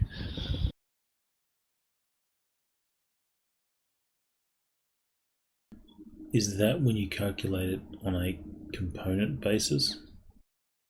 That's not what it. That is specific. Not what it says on 30. It specifically states, cost is the cost. It is not like the enchantment costs in GURPS or GURPS Magic. DF1, page 30? Yep, page 30. Magic Okay. I items. thought you were saying DF30. And then I looked at it. And Oh yeah, They only have up to Assumed 20. Enchanted items are up to 100 energy points. Are quick and dirty. $1 per point. $1 per point.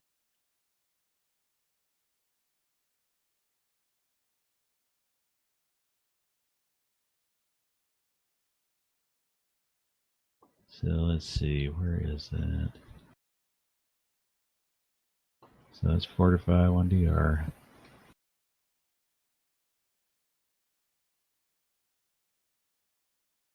It just occurred to me. Should probably look at the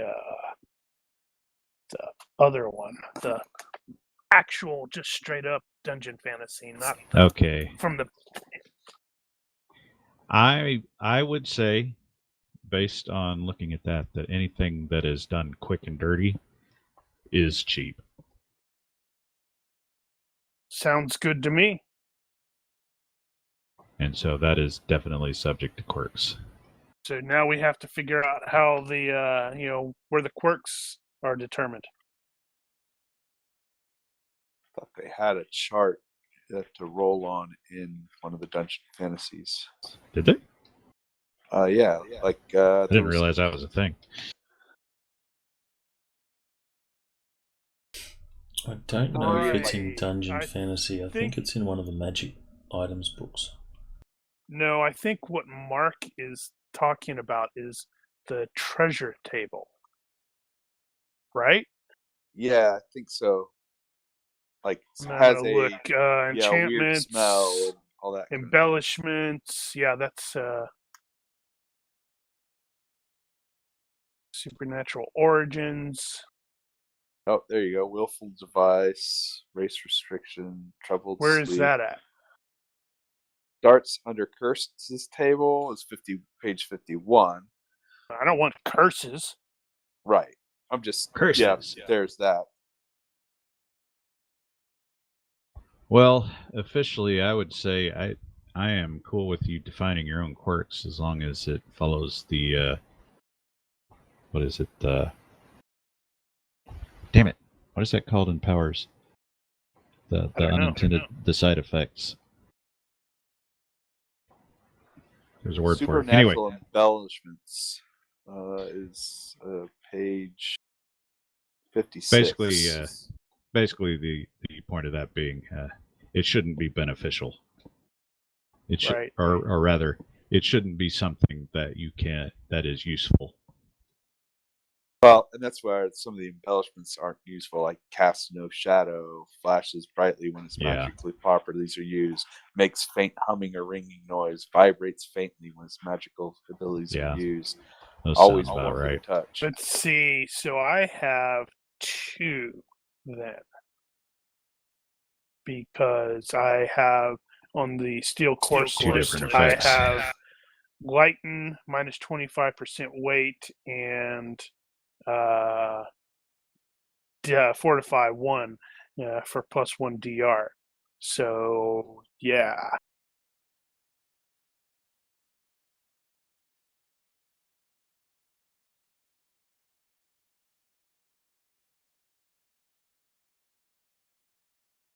Noisy operation, visible Yeah, trail. I was thinking about that. Yeah, it's like, although looking at the noisy operation, it specifically adds to the CF. That's weird. Musical chiming +1 CF. Hmm.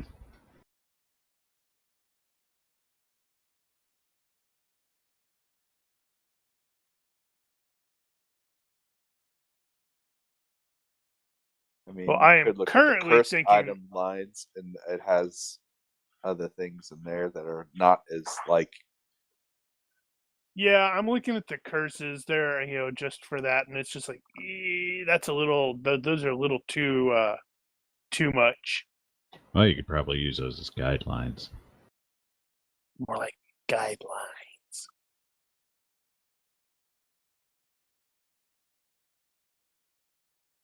But yeah, let's see. So I am almost leaning toward it basically giving me noisy.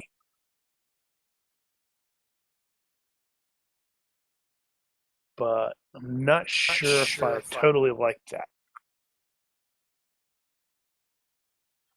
The metal plates kind of squeal against each other. Well, it's I don't know if that I was thinking really, it had like of an course. echo to it. So when you would normally bang into it and it has that metal clunk to it, it has a sort of echo.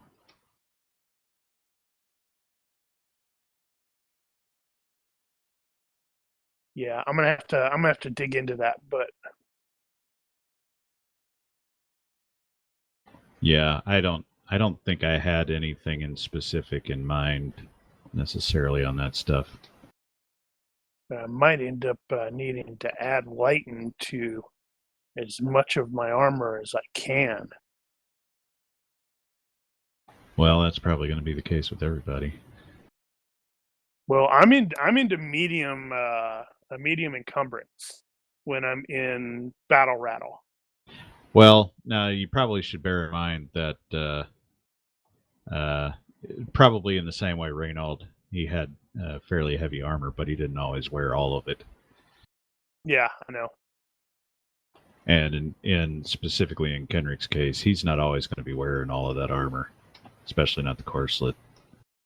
Not in town. And if he's riding, it's not going to matter.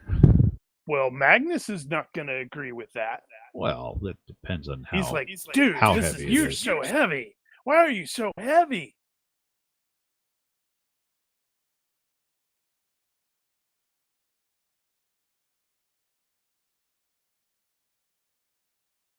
Yeah, I'm gonna have to poke around. So there's a thing in Powers that discusses something like that. Is there? That was a question. You said something about how it's not useful.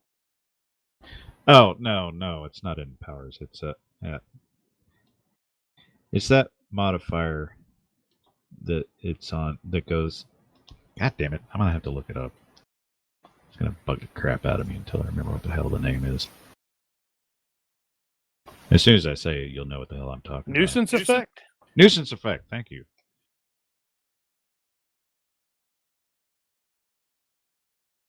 Nuisance effect. So the rule in nuisance effect is it can't be beneficial necessarily or useful. Because it needs to be a nuisance.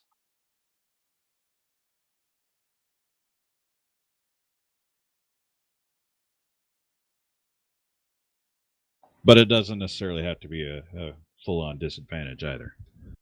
I don't have a problem if you have a magic ring of protection that turns your finger green.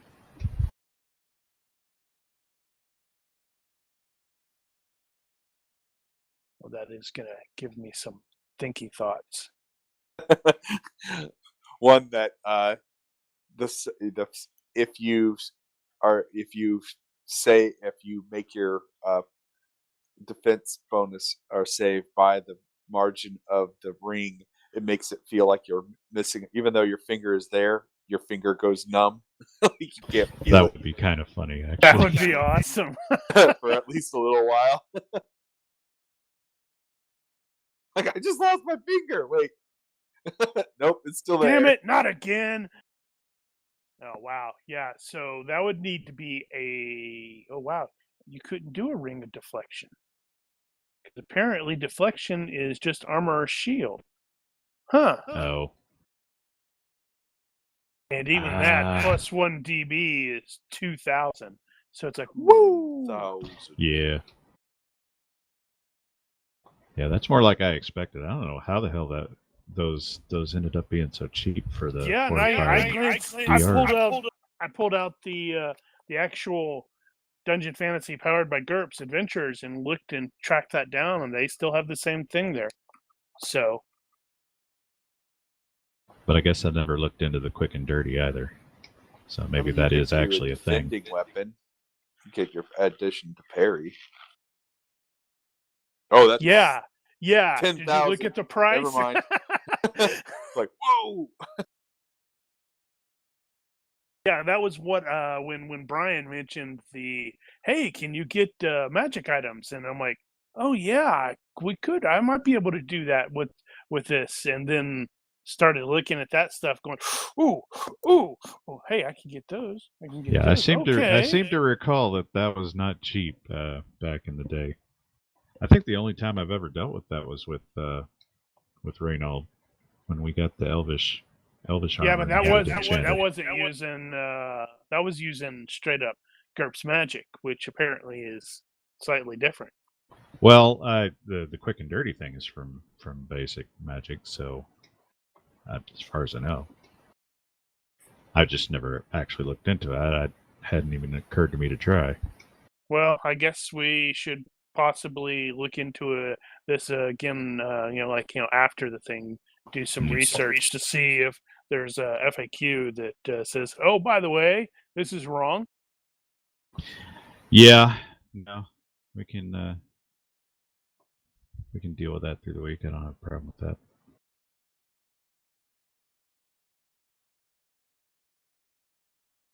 Well, I think we've mostly covered the bases.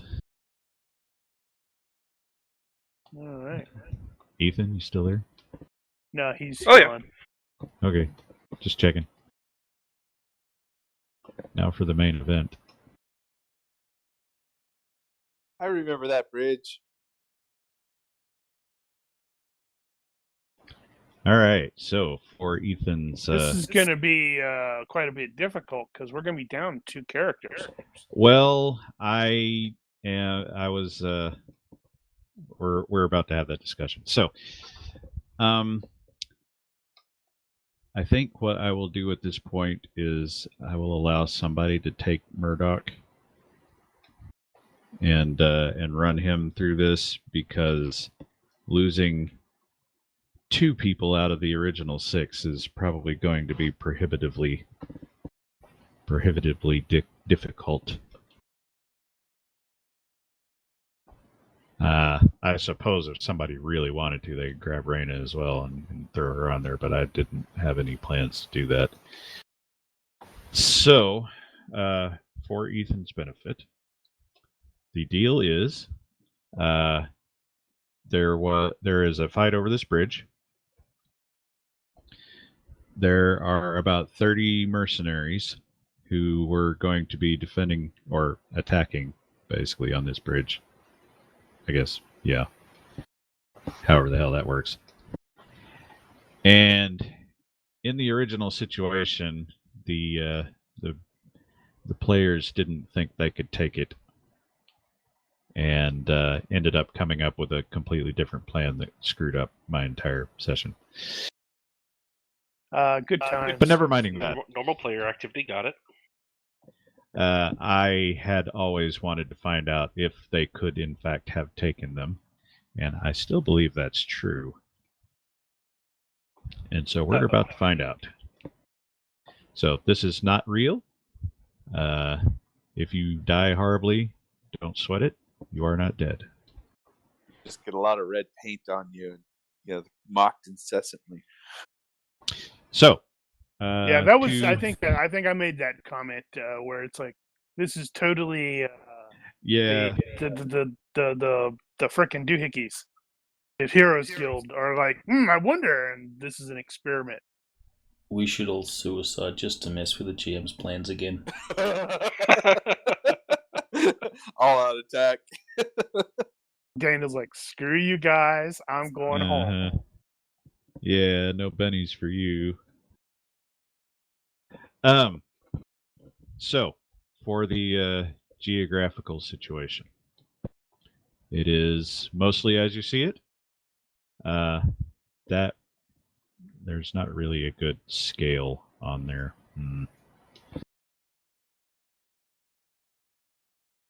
I think that's probably about right.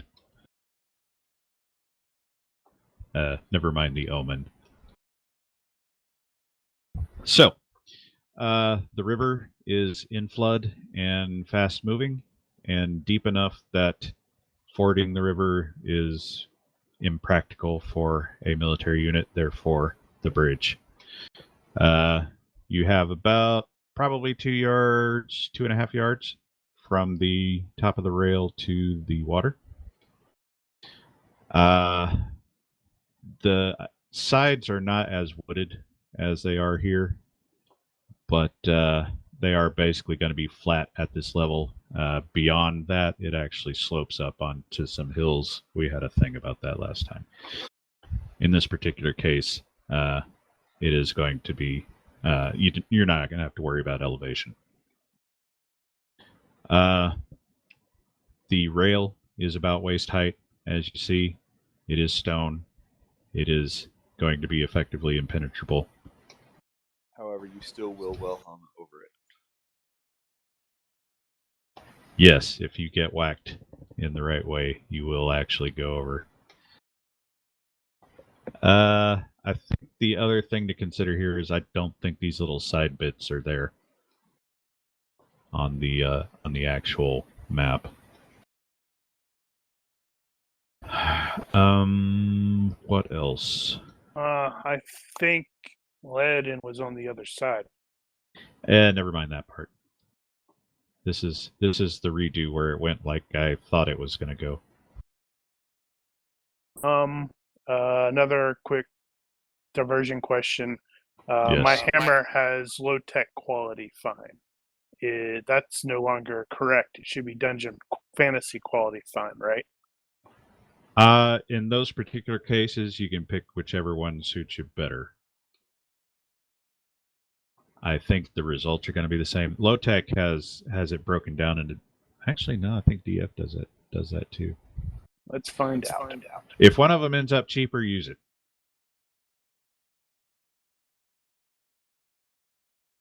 Because I'd rather not have to adjudicate every bloody one of them.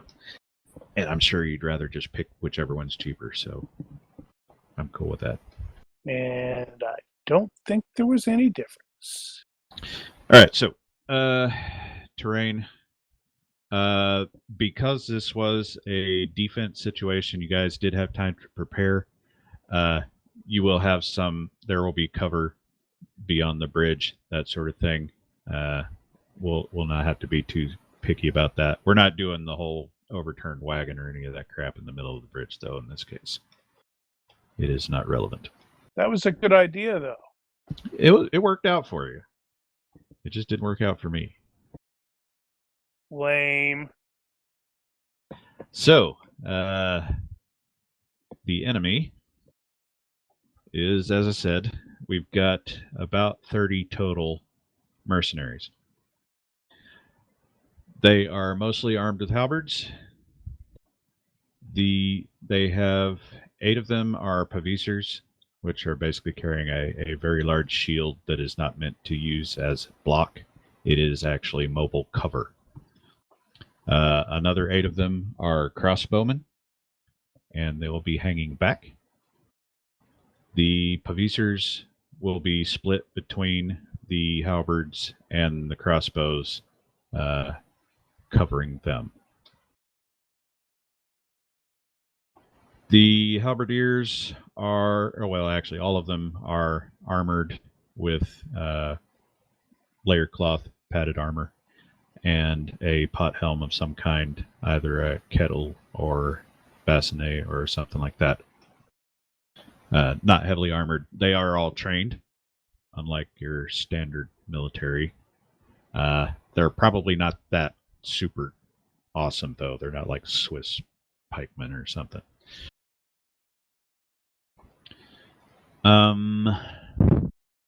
So the halberds are pretty nasty. However, they also have reach 3.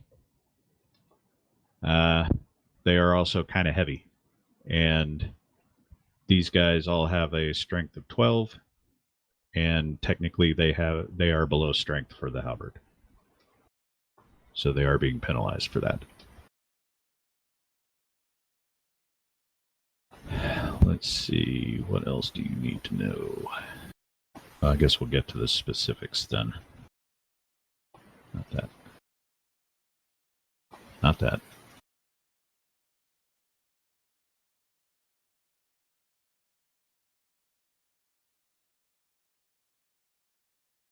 All right, so.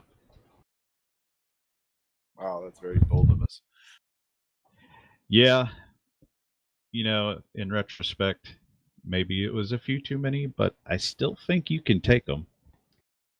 You have a lot of advantages that they don't have. I'll take the dwarf. All right. Someone wants to take the. Are we got the girl too? I don't have her on there, but I stick her on there if somebody wants to actually do that. I don't have a problem with it.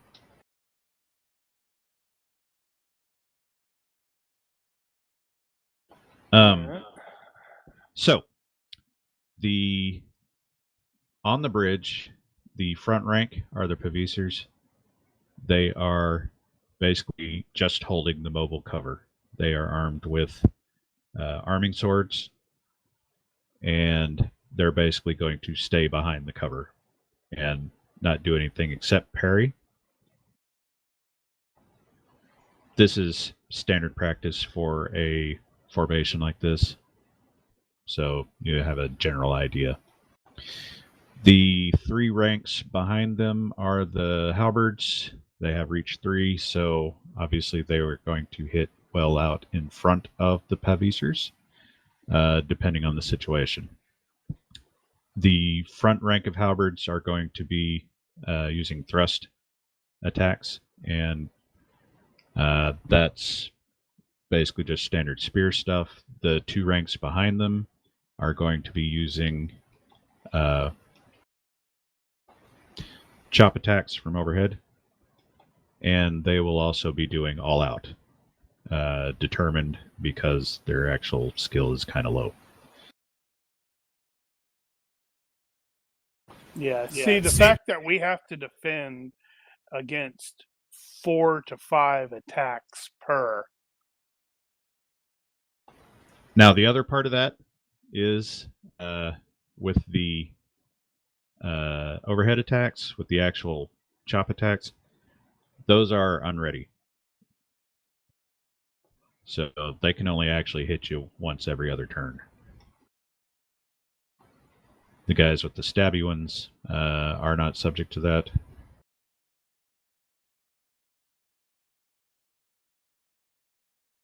Let's see.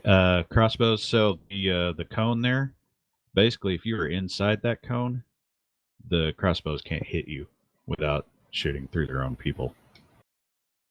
It's also worth noting that you have at least half cover from the bridge itself.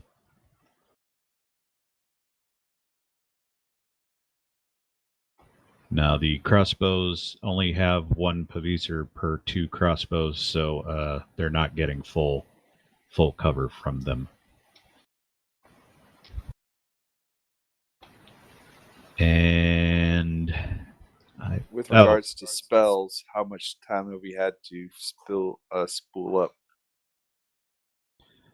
up? Get back to me on that. No, he wants to know now. The other thing to consider here is they all have the teamwork perk. So basically the job of the Pavisers is to parry for the guys behind them. Which is why they can do the all out.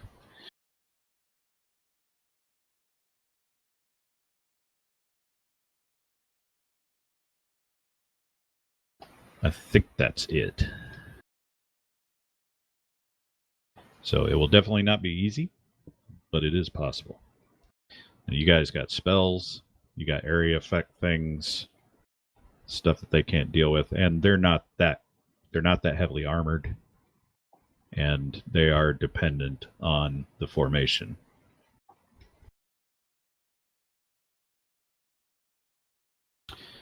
Spells. So, if you want to have something spooled up, I don't think I have a problem with that. You guys did have plenty of time to prepare. And that might make it simpler. Because I might be getting shield up and maybe even flaming weapon or might. Ah, okay. Yeah, if you have like buff spells or something, you can go ahead and apply those. I'm not gonna make you cast those in the middle of it. The other thing I was going to mention is Leodin, given his specialty, does not necessarily need to be on the front line with everybody else. If you want to have him behind the line, that's up to you. You can be as far as you like.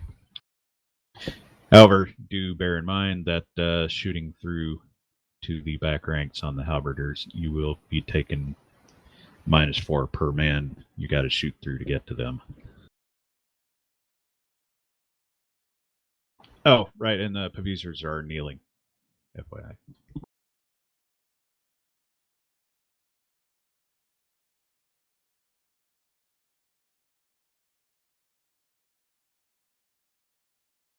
I think that's all you need. Is there anywhere that Leo could get some height advantage? Probably not far enough. Let me rephrase that. Not close enough that it would benefit you more than the penalty for the range. I don't think I said that right. But I think you know what I meant.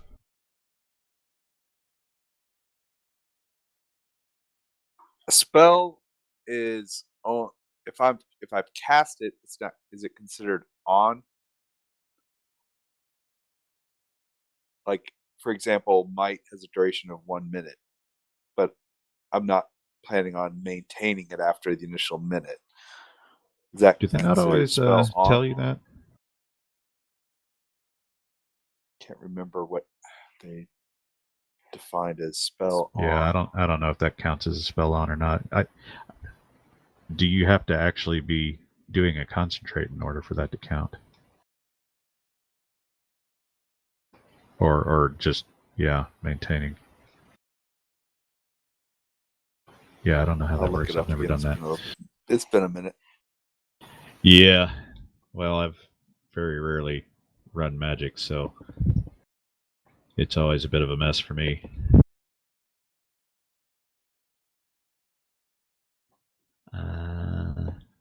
There's something else I wanted to point out.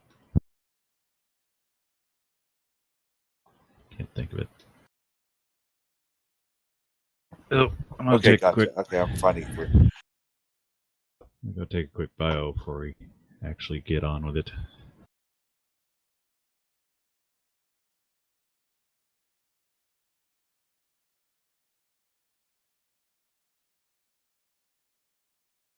Yeah, there's too many of these dudes.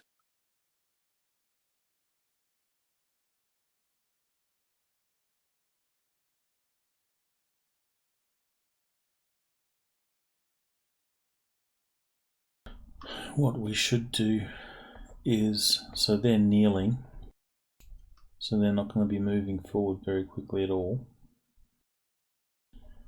So we should just move back so that we're out of range of their crossbow dudes. Leo's really good with a bow. If he can take out the crossbow dudes on the sides, then we only have to deal with the people on the bridge. And if we just keep backing it up slowly, pick off the crossbows and keep letting them. The issue with that is as soon as you start targeting the crossbowmen, all of them are going to target you. I'm back. So that's going to be 8 people, shooting at you with the crossbows. Oh, okay. No, we were discussing right. what to do. Remember, with the crossbows, these guys are going to be 4 rounds reload.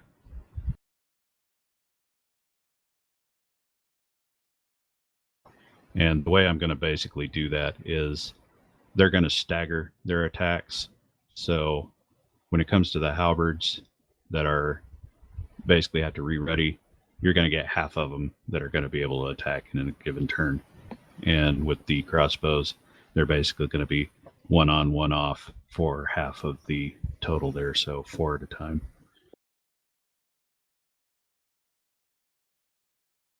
I'm approaching this solely from the perspective of someone who is completely magically incapable. And in this sort of situation, this would be a retreat because it's just they significantly outnumber us. They've got a whole lot more range. For whatever reason, you decided you had to do it, which was fucking stupid.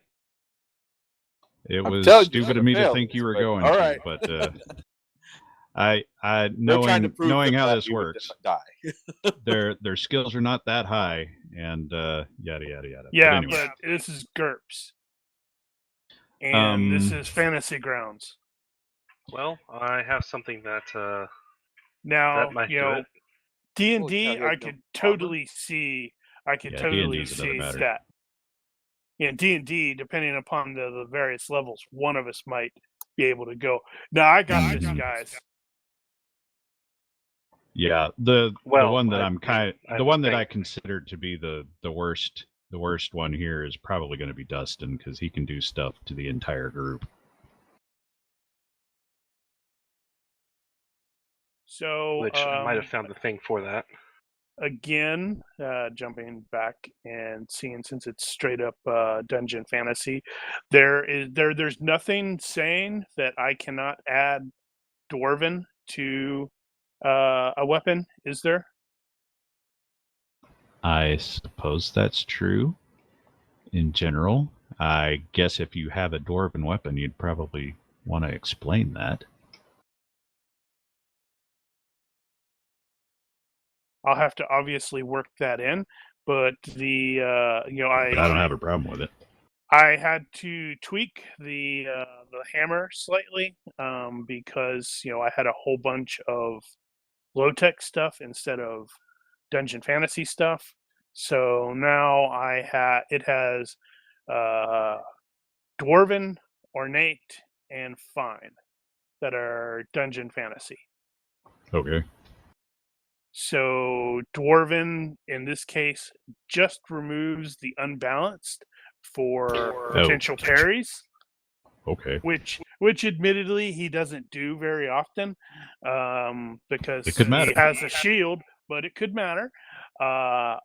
Ornate is going to be replacing the styling, the low-tech styling that he had, and according to Dungeon Fantasy, where was that? That basically is going to.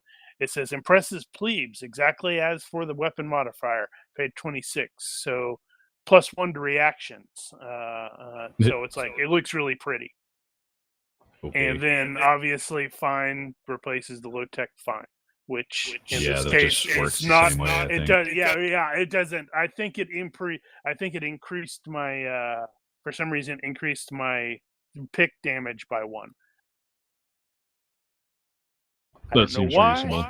You had the spear point on yours, didn't you? Yep. It is the combo weapon, so it's got the pick, the hammer, and the spear. And I also have the pummel and the hilt punch is a bit things on it. Right. But Yeah. that comes out to exactly the amount of money that I had for signature gear. Yeah, you just had to figure out how the dwarven thing happened. Yeah, I suspect it's going. Yeah, I'll have to Whatever, that give can that happen some later. thought. Yeah, one of the issues with the Murdoch build is he's got a buckler, and I cannot figure out why. So, well, I mean, I guess why he doesn't have an Oh, actual yeah. shield? I was looking at that too. I was just about my jaw dropped. I'm like, Because I kept what? going back because I had to check and make sure. Yeah, that axe that he's using is one-handed. There's no reason he needs to have a Yeah, buckler. he has a small little rinky-dink, like metal plate with a handle. Yeah, but he actually had size mod -1 on his armor and his axe, I think. So he's not -1. He ganked a halfling and took their stuff. They were very small. Hey, wears it really, really tight. Okay. Oh, right. Oh, so the other thing I was going to mention was just FYI, I'm actually going to be using some bits out of zombies to handle the mass attacks.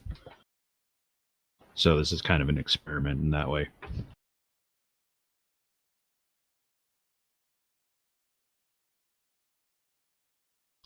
All right. Holy cow! How much did he paid? 280 for the stinking medium, small buckler. A medium buckler's 60. Eh? Probably got steel and all that sort of stuff. Well, that should have mods on it if that's the case. Actually, I have that over here. Mods. Let me see. Oh, yeah, he's... Oh, God damn it. There's another one. Size mod -1. Yeah, that one's signature gear. Dwarven, fine. Oh, okay. So gives defense bonus. What? It already gives a defense bonus. Why is that on there? Bucklers don't provide DB. Do they not? Maybe. Nope. Okay. You just use you can just use it to block, but they don't provide DB. Yeah, but this is for free. That shouldn't be there. Okay. Yeah.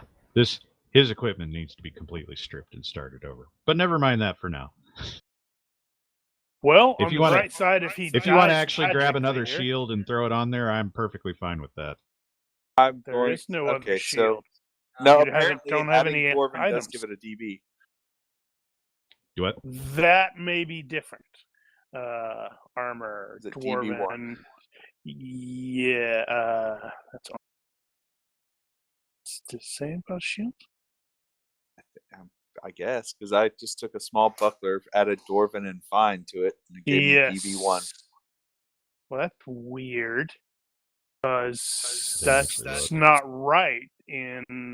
According to DF1, is when ignoring shield damage, the primary effect is to give +1 to shield bash damage, and it doubles the weight of the shield. You know what? Doesn't I'm going to say sub a medium buckler in. Yeah. Easy enough. DB2. Yeah, so the current, just looking at where we're at, the current issue is we are not going to want to advance into that mess because, say, for example, is that me? Yeah, that's me. Don't think about that. I get there, that's going to have potentially 1, 2, 3, 4, 5, 6 attacks. I can block one of them. Because you can't block more than once in a round. And if I knock them all prone first, would that help? Oh, well, that's entirely different. Okay. For the record, never mind the tactical situation. The fact that you would never charge these people is not relevant here. That was a mistake absolutely relevant. that I will never make again. Just think of it as you need to drive these people off. Now, also bear in mind that you don't have to kill everybody. You don't have to kill even anybody in order to drive them off. Combat is a social affair. You are convincing them to leave. So don't feel like you got to kill 30 guys in order to win this scenario. The other thing is, if you charge by yourself, yeah, they're all going to try to hit you. But if everybody charges, they have to divide up. Yeah, we have 2 people with shields. Yeah, but not 2 people that are...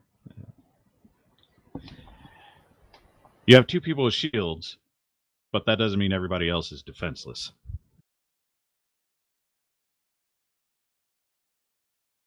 Well, we have already determined that we have area effect stuff. So based off of we have prep time, we know what Dustin's about to do. So since I am it should be round 1, shouldn't it? Not round 0. I don't know. Let me see round 0 on the combat tracker. Since I'm at the top. I never fired it, so... Top of the doohickey, I am doing a wait. Did you guys ever have teamwork? Nope. We do not have teamwork. Nope. I think Murdoch does, but I don't think anybody else did. Well, I'm like, okay, that's cool, but I'm a cavalry guy, and these guys aren't. The other PCs aren't cavalry. Well, you're not always going to be on the horse. Yeah, I know. That's one of the planned purchases at some Hey, point. Murdoch has a crossbow too, so he'll take a pot shot at somebody on their way in. No, we wouldn't want to have those. Yeah. I mean, yeah, we wouldn't want to have them here and be shooting. Yeah, so I'm taking a wait with the triggering wait condition being if one of these. I need Murdoch on the list. On the map. He is. Is he not? He is. Yeah, trigger condition is if one of those things comes within reach, then he's going to engage. And I do have reach of 1. Okay. Can Leo situate himself so that he's shooting in between his party members? Well, they give a cover, right? So what is the cover they grant? No, it's so the deal is if you can draw your line of fire between 2 hexes and it's not one or the other, then only one of them counts. Well, honestly, we could probably rearrange them. It's like, for example, Dustin might be standing behind Kendrick instead of, there. Yeah, you can arrange yourself however you want.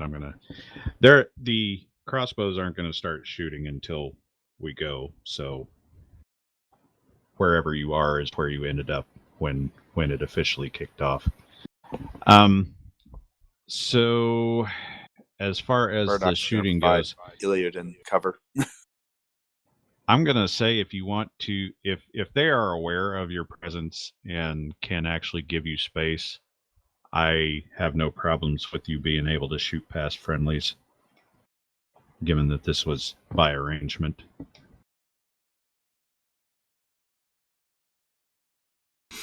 Okay, so at least for the time being. Do we want to take out the crossbowmen, or do we want to thin out the numbers on the bridge?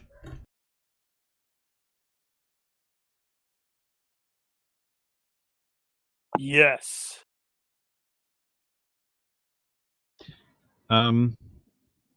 The Pavisers in front, you're not going to be able to hit. They're going to have full cover from you. Should have made that roll. Now, are they providing full cover to the people behind them? They are not providing full cover behind them. But they are providing cover. So what's the level of cover to the people behind them? That's probably going to be the 3/4. It's going to be the -4 cover, which I will notate. How long before the crossbow people are loaded, or are they currently all loaded? When their turn comes up, they will fire. They are, or half of them are loaded. Just Poor little crossbowman 2 doesn't have any cover. okay. On that note, all the crossbows have half cover, which I will also note. Cheater. So Wait, I just basically, drew a line that doesn't have any cover. yeah, I know. I can't put them exactly the way I want to. You low down cheating cheater. What? We see how it is. He's like, I don't actually want to run this. I'm going to straight up and go for a TBK in the first session. All right. Well, Leo will take a shot.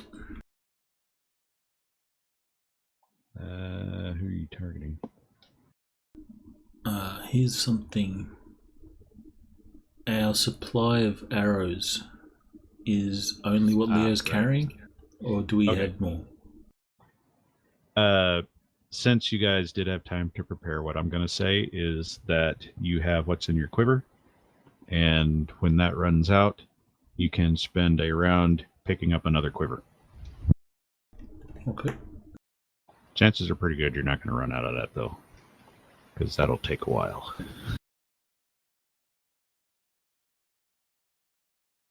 I can actually record ammo now. Indeed.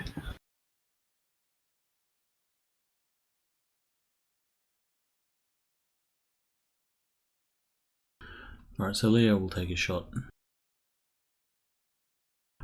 Loose. Right. Who are you targeting?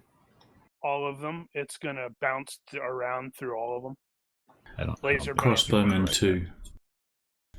Because he doesn't have any cover. Like I said, they've all got half cover. But so the Provisor guy is actually in Yeah, front of this is crossbowman 2. that I can't line them up like I want to because of the grid. Put 5 in front of 2, and then you get 1 gets cover from as well. It's And just you easier. have crossbowman It's 4 easier that this will way. get cover. Could we get the range mod put on our arrows, please? Do we not have it? Yeah.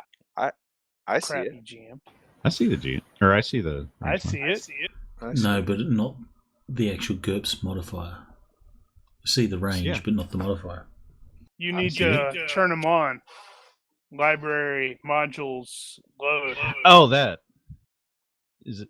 Is At that On the Rome. map. I know what he's talking about. What are you talking about? I don't. see it. I mouse over at 15 yards, -5. I know what he's talking about. Yeah.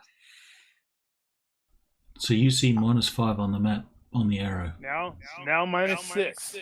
I saw -6. I didn't see 5. That's weird, because I don't see the modifier on the arrow. That is odd.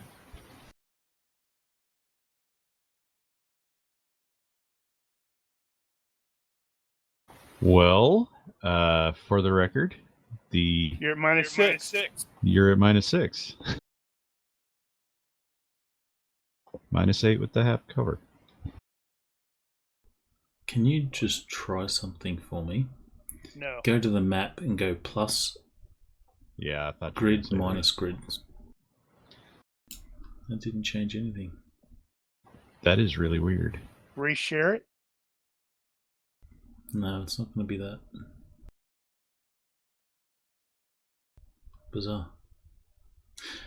Anyway, so -6. Yeah. Apparently -8. Because Daniel's being a jerk. He's a jerky jerk face. Wait, so what you're saying is, Daniel, that I can provide cover for somebody when I'm not in front of them directly? Well, there is a crap ton of tree and By trash arrangement garbage like with that. the GM.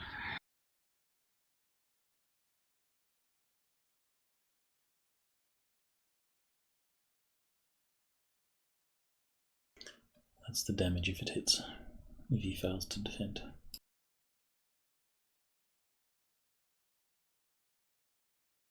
And the guy next to him Oh. goes, "Message for you, sir."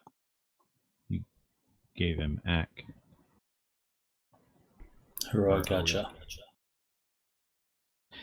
Right. Forgot about that. And we've probably been leveling our aim at them. That's too. annoying. Yeah, he doesn't have to aim. He's Right, okay, he's two. trying to be Okay. Elfwick, literally Elfwick. Okay, so he is going to dodge, I suppose. Where's the thing? He failed. I saw it. You get on the right page. That's not going to cut it. So Can you did see 7. the feet of the Provisors? No, they're actually it's a spike Pavise. So if they were on dirt, they would have stuck it into the ground.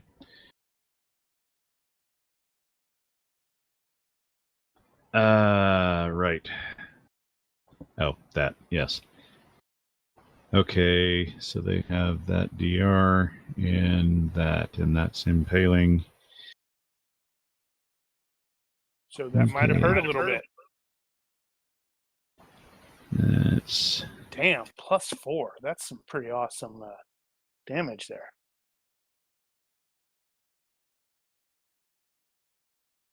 okay. Well, you're getting off to a good start. Wow. I just looked. I have a 9 in crossbow. Yeah, you don't have to be real good at that. Brain, where am I down? Oh, right. I need to move that icon over there. Get 2 monitors. Let's call it that.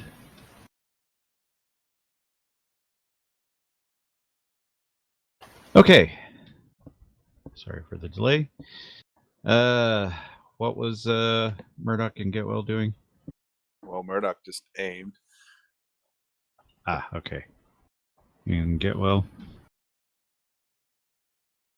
Sure, I'll gin up a sunbolt. You have no area effect stuffs? Nope. I should probably look at your spells, see how cool they are, or how uncool they are, depending. They're not terrible. Sunbolt, turn, Yeah, a lot cover of medical energy, stuff. water, heal, major heal, might. Medicals, buffs.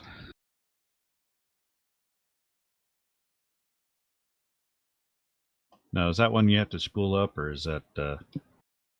Time to cast 1 to 3 seconds. Okay. So it depends on the How much Which damage one? I want to do. What are you doing with it, then? all of the damage. Spooling once. So that is going to... Wow, I'm going to go through so much... I need a mana stone of some kind. Well, make a note.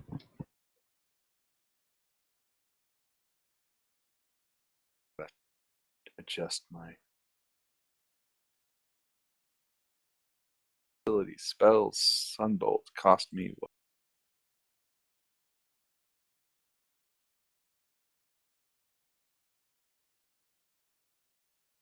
I need to roll it again. Wow. That's a shame. Why do you need to roll it again? Didn't need to roll it again. I clicked the wrong thing. Let's see. Cost amount up to majory per second. For 3 seconds does 1d minus 1 impaling per energy point.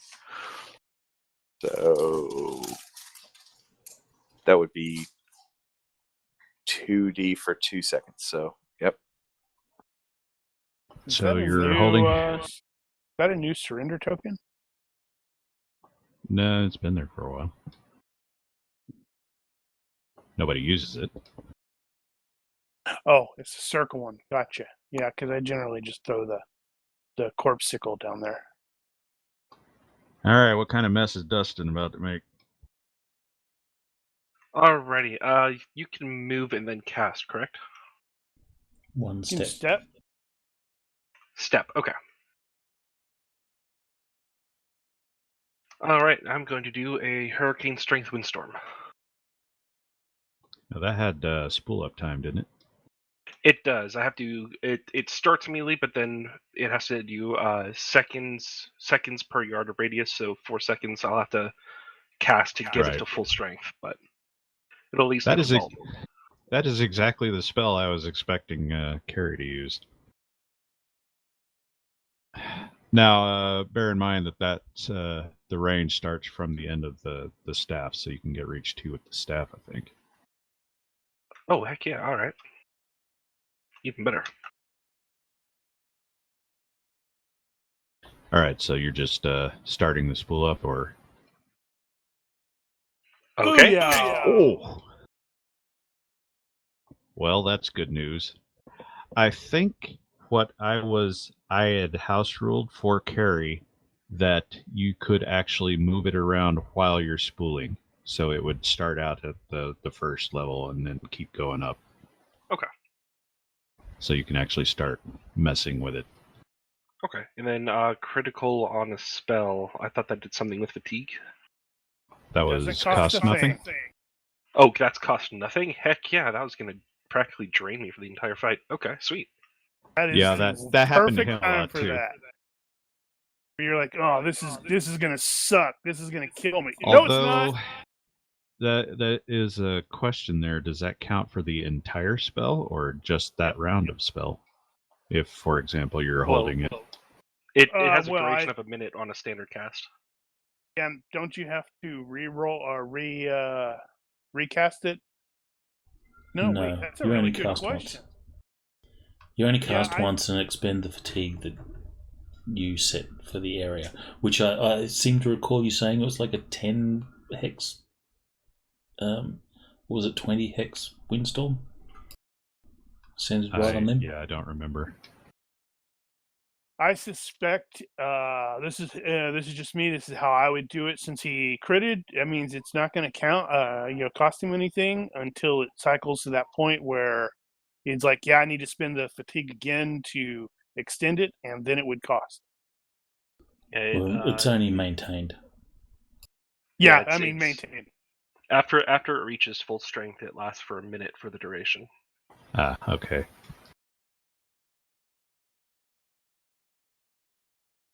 Well, yeah, that was going to be 16 fatigue points, so I'll gladly pay 0. Wow. Pity you didn't do a bigger one now. Well, if I did the other one, I'd be like, I'd have 3 or 4 fatigue points left if I did it radius 5. This way, I was going to have like about 6 or 7 points left. So this is 4. Yeah, this is radius 4. Okay. And things are going to get fun once it gets full. Prepare to lose all ranged attacks. Well, those guys aren't doing ranged attacks. Well, no, but for our guys, once it hits full strength, you can't. It does occur to me, though, do they have to shoot if they're shooting through it? Well, it's not ranged that attacks big. through it are impossible. It's not that big yet, though. He's still gotta spool it up to that size. Yeah, still have to spool it up, but once it's up, the ranged attacks will not be able to go through it. So it starts out at 1. It doesn't specify as well, or if it doesn't. Apologies. Right. It just mentions it starts immediately, so I think within the radius it's happening, quote unquote, but it doesn't do anything until it hits full strength. Is how I think. I think that's what I was doing with Carrie. I was saying that it actually start out at 1 and then it would increase as you spend the time. It's Windstorm, Magic 25. Yeah, I'm like, yeah, I could just look at what you rolled and see.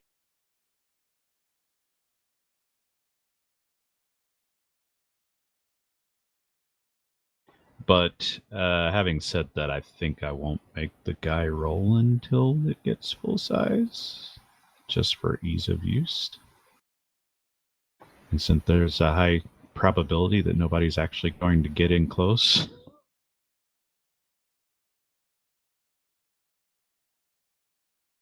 All right, so crossbows are up, and I am going to make, let's see, so they will be doing, as I said, every other every other round with half their number. And so that's going to be 4 of them. And I'm going to make that. So the ranges are... it's going to be probably -5 to -6. We'll average that out to, we'll call it -6. You guys are also half cover. So 2 more. Right. That's 8. I know how you can explain why you don't have to make the check. Is he's creating a tornado, so it's spinning above them and it hasn't touched down. That makes sense. That does, yeah. It occurred to me, I don't think my reload schedule doesn't include aim time, so I'll have to. It's not every other round; it's every 3 rounds. Mental note, because they are not going to be able to do it without aiming. Yeah, they're going to get 1 shot off, and then the thing goes, and well, you can't shoot through it. That is kind of how it goes. Fine with me. I expect multiple crits here, and you like put an arrow through somebody's eye. Oh, right, and that's not going to get them anything. And we tell the Heroes Guild, see? Exactly. Yeah, chances aren't that great at this point. Although I did think we had a barrier. I thought we had to put up a barrier. Yeah, Daniel took it away. Did a what? Yeah, we had a wagon, and Daniel took it away because he's being Never had a jerk. No, yeah, we did. Right? Yeah. I know what you're talking about. Okay. 4 crossbows loosed. None hit. Although a couple of them probably hit off the bridge. Halberds and such are not in a position to do a whole lot at this point, so I think what's going to happen is they're going to start advancing. That means they have to spend this round changing posture because the rest of them are standing. We're kneeling. They are kneeling, and you can move while you're kneeling. Lame. But only one. Actually, what is it? It's either 1 or it's 1/3.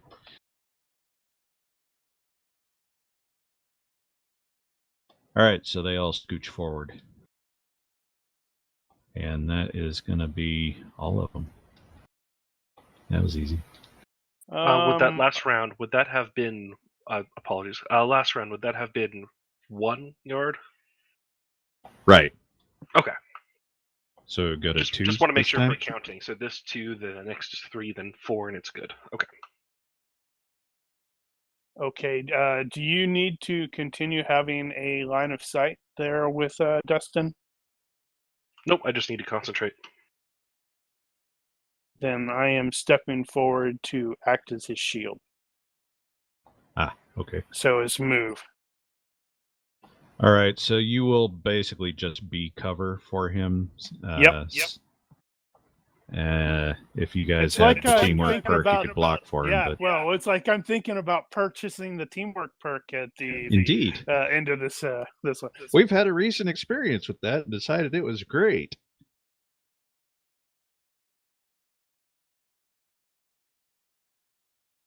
All right, so Laden's doing the thing.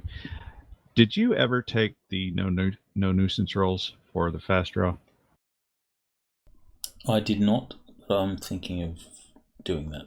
Yeah. Save you the extra die rolls. Man, you should have changed your name to Crow. I know, right? No, called him. He could be Laden the Crow. Crow. First name Corbin, last name Day. The best of birds. Is that a viable shot? Especially if Leo sort of reaches out over or leans out over the bridge. Lean a bit. Yeah, I'll let you have that.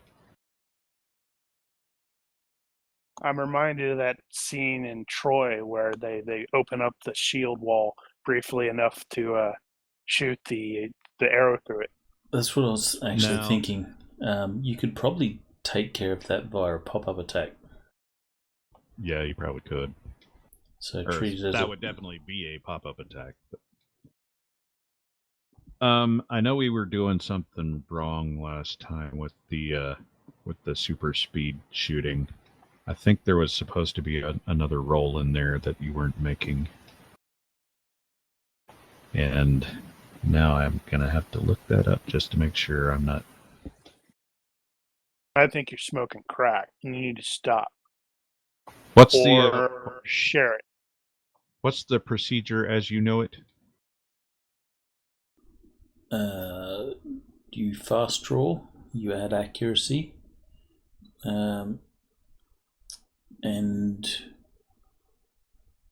you shoot. Yeah, I'm pretty sure that was incorrect. Actually, no, there is another step. You have to make I think it's a bow minus 3 or 4 roll. Yeah. Damn it. You wouldn't happen to have that handy. I don't know what that is. I think you're all making stuff up. Dungeon Fantasy Adventures, page 35. Really? Yep. I remember that from martial arts. I just don't remember It's a exactly minus which page 3. it was. That doesn't sound right.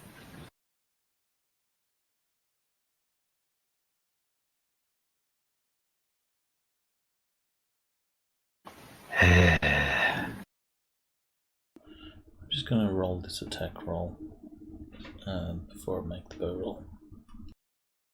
Because he's got all the stuff in it. Doesn't want to Okay. redo it. Right. Quick shooting bows. Okay. Archie is already done. Ready and shoot in one smooth motion. Requires all. Oh, it requires an attack or all out attack. Yeah. Heroic can do move and attack. And it calls for 2 bow rolls at -6. That's for rapid strike. Yeah. Well, that's what this is. Quick shooting the bow No, is it's treated not. like a rapid strike. No, heroic archer actually. No, I'm saying it is treated like a rapid strike. And I think, so if it's heroic archer, it'd be -3 per instead of the 6. Bow, yeah, that's what it says. Yeah, it's martial arts 119 is that one. Well, he made it. He made both rolls. Okay. All right. So you did that. Yeah. Okay. Damage if it hits. Right. Who was that? That was 4. Yep. That guy. Okay. And you had all this stuff. Okay. He's going to get to dodge. And roll an 18. No. He rolled a 5. You did not connect. I call shenanigans. It probably hit the police. All right. Murdoch. It's probably the only one that's going to actually not get hit.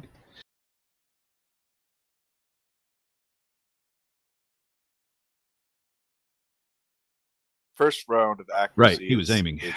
Yep. First round of aim, it gives you act, right? Yeah. Yep.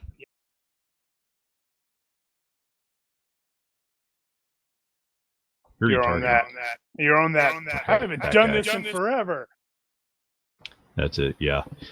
Laodin pops out, shoots, and then Murdoch leans over and shoots again. Same guy. Ooh, barely, but I got him. Well, you only got to hit him a little bit. Yeah, so he's only got one way to get out of that. Oh, and oh man. Succeed by 0. Totally lame.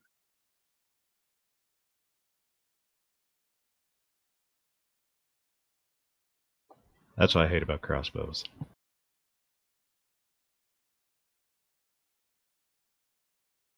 All right, he had 1 turn on the on the laser? What? Oh, right. Him. Sorry.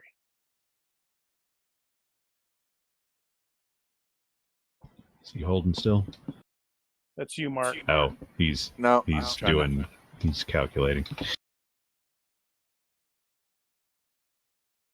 All right, who's Math shooting? is at? hard. -8 or Sorry, what's that? -8? Oh, right.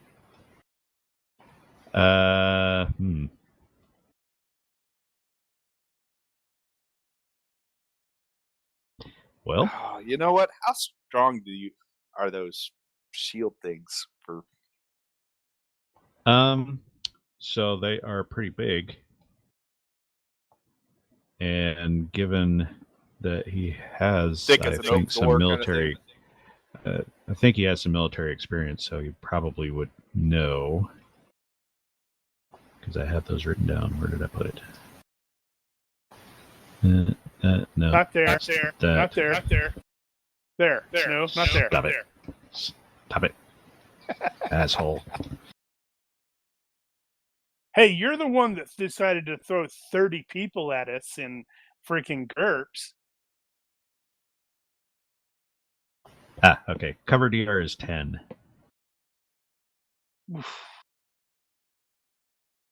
And they've, which crossbowmen have all fired?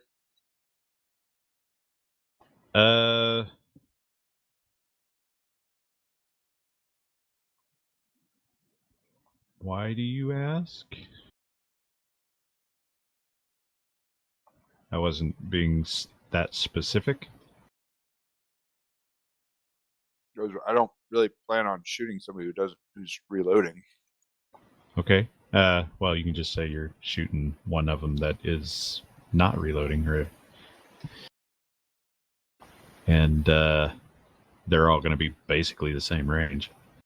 I really don't know why I did that, because it's not going to matter. You're going to critically hit. You're going to roll 3. That would be pretty dang awesome. 3. I'm telling you. Oh. Wow. Close.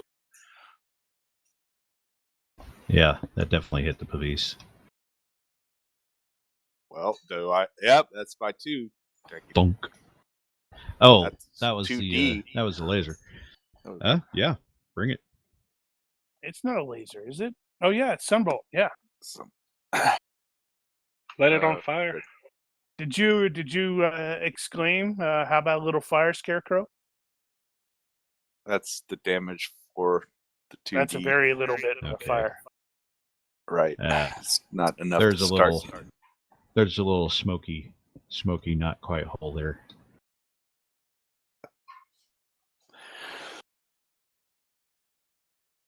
Doctors say we gonna die. Well, you might. This does not get to account as a GM kill, by the way. No, it doesn't. It does not.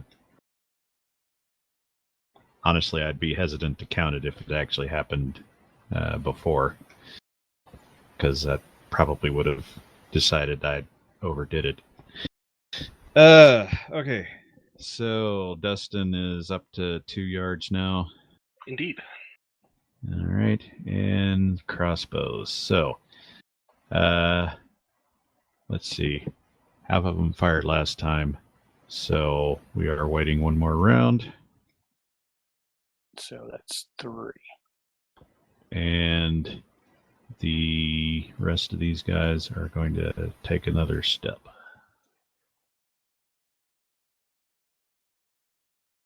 And we'll adjust a bit, and that will be that. I am going to be doing a wait while probably telling Dustin to take a step back. What would have been a teamwork move? Yeah.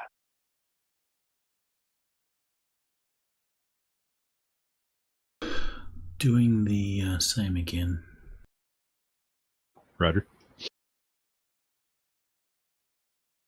He won't expect that.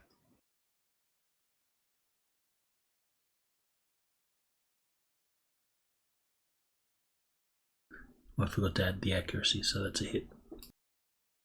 Did you do all the other things? I did the other things. You did? Whoops, I forgot the rolls. Hang on. You imagined doing the other things, but you didn't actually do them. Succeed.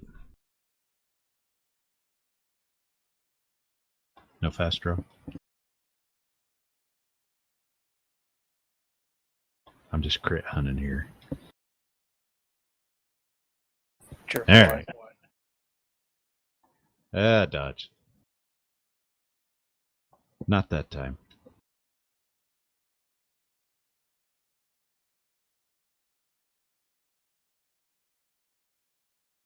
Oh no! Hey. Ew. Bang! Fuck! You're dead. That's the wrong time to be making that. Oh. Yeah. No, it's not. For him it is.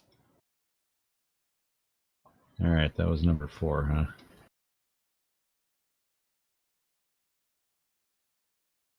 That guy doesn't get a thing. Nope. He should get a red He ain't flag. getting up from that.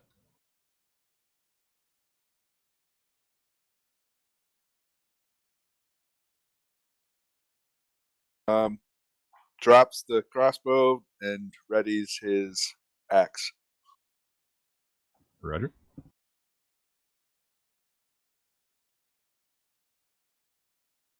How much?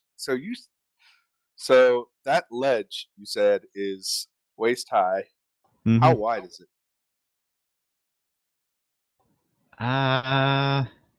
Well,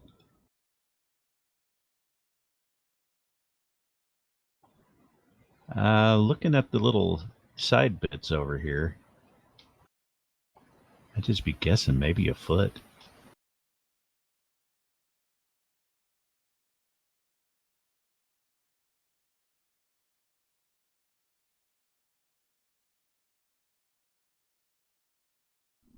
No, that's more than a foot.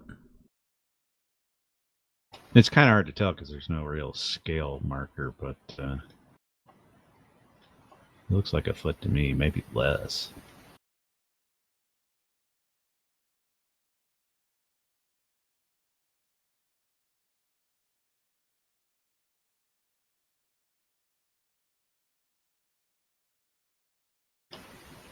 I will take arguments if you like. What are you thinking? I'd say it's at least 2 foot.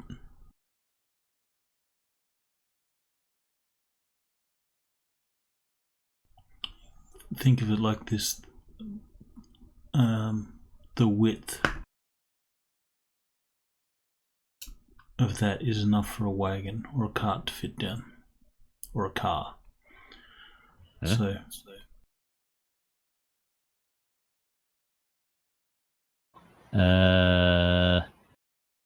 Yeah, you could.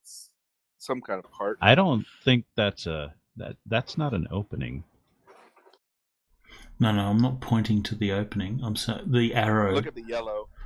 Yeah, I'm looking at that. Is the width of that path is big enough for a cart to go down. Oh, I got you. So if that's big enough for a cart to go down, that's going to be at least 2 feet. Maybe even more. I would think that would make it less. I don't know. We'll call it 1.5 feet. Compromise. Half a yard.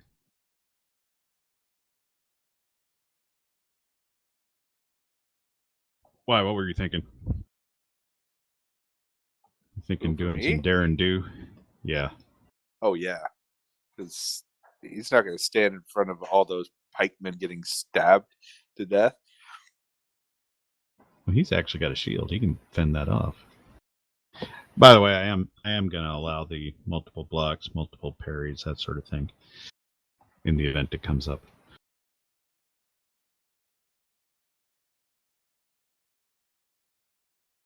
All right, what's Getwell up to?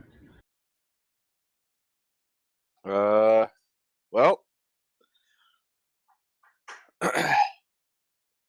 let's see.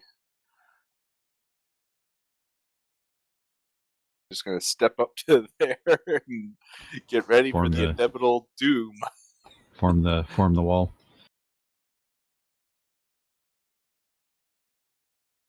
Are you, even though you can't actually get side by side in this case, are you intending to be side by side? Well, that is the case with the halberdiers. They are actually side by side. I'm side by side to them. I don't know. I mean, directly. Unless I go close and get into a square. No, I mean, would you, in reality, be exactly on line with him, like so? You can't do that on a hex. Right, you can't do it on a hex, but is that where you would be if there weren't a hex there to prevent you? I guess, yeah. Okay. I don't know what tactically that does for me or anything like that, other than, I mean, that by putting me there, you put me closer. I mean, the reason I'm saying that is because the halberdiers, they are not staggered like that. They are actually in a line. Okay. And so they're presenting it. That becomes problematic. I realize that's problematic. You have to use your imagination here. there. Can't use my it's imagination. A problem with that's hexes. what a map's for. If we wanted to go with squares instead of hexes. Well, we're not going with squares. It's fine. Everything's fine. We're all fine here.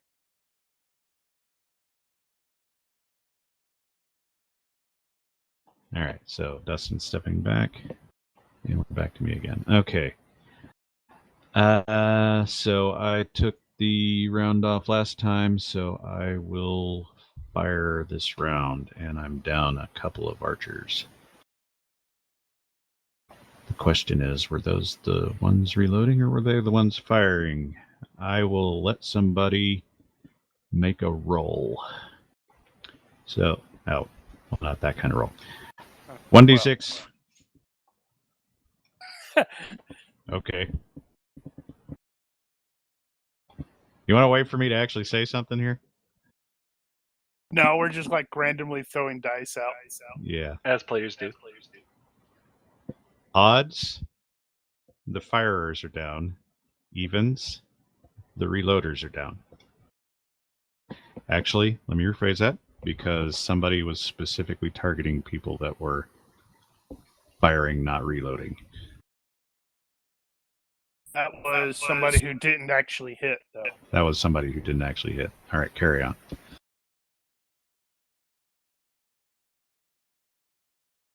Are they firing without aiming? They are aiming. I've had to adjust my timings. So those people that dodged potentially lost aim. So reloaders are down, so we've got a full 4 of them to fire this time. Well, their chances aren't a whole lot better.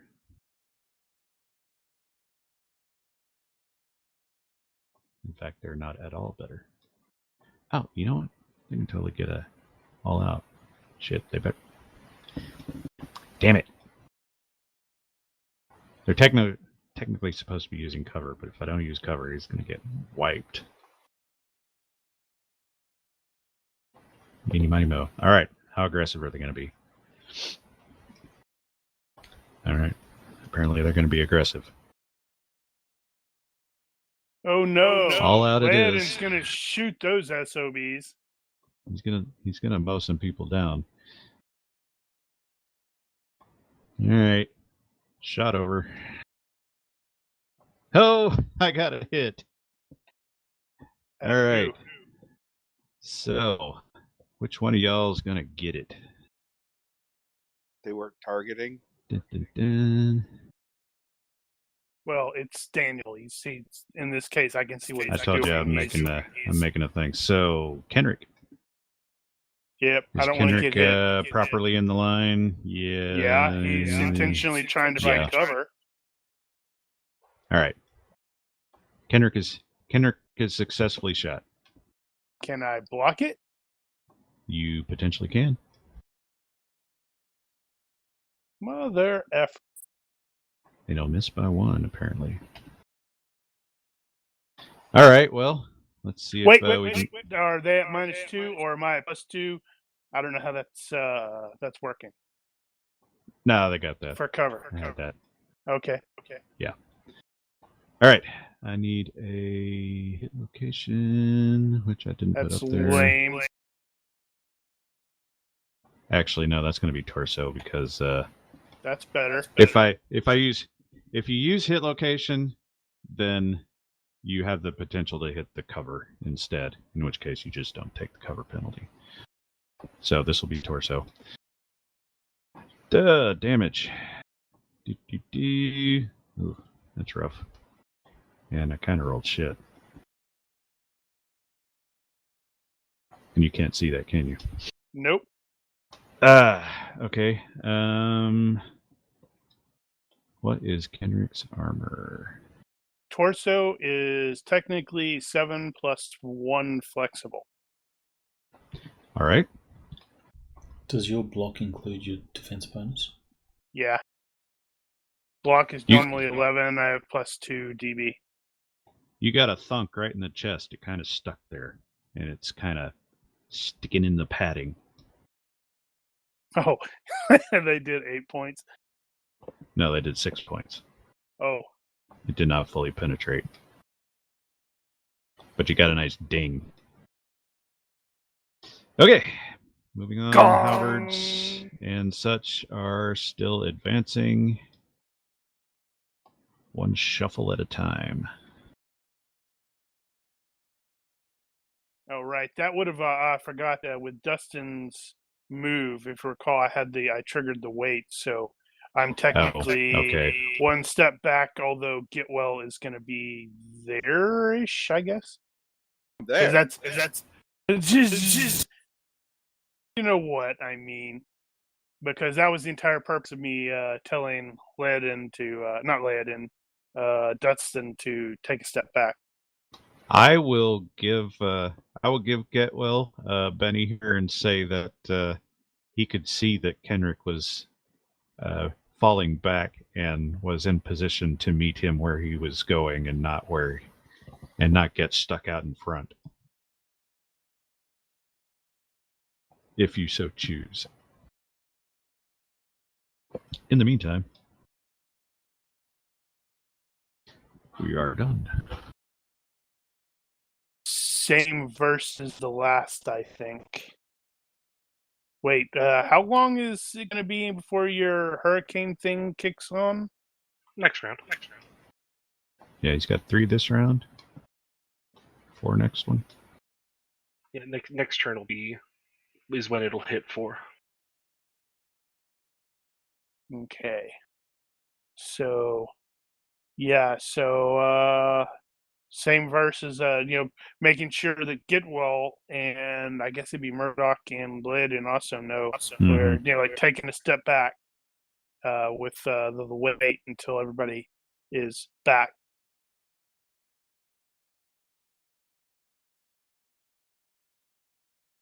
So Leo will take his step back. And then shoot one of the guys did the all-out attack? Yes. And since no one can shoot Leo, he's going to all-out attack himself. That seems unnecessary. Why would he attack himself? He really doesn't like himself. That way. He's like, I don't like myself.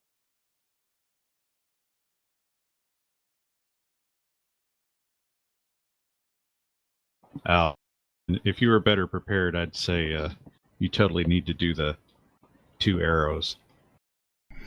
That will be a hit, but I'll have to make the other rolls first. You should make the other rolls first.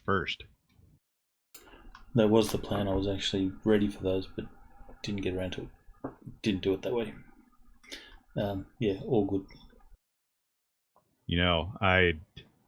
So is that's your bow skill is 17 and -3 is 14. I think that'd actually have to be a little bit higher before you could get the no nuisance rolls for that. Yeah, I think you need to have a skill of think it's 15 or 16. 16. Something like that.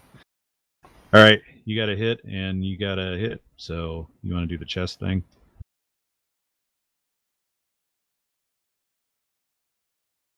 Indeed. All right, which one was that? That was that guy. It's So one of the that's guys going to that- be yep.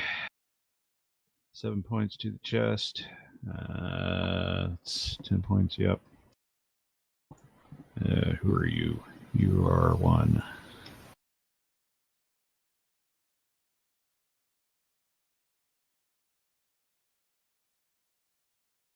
Seems to me like it went kind of this way last time too.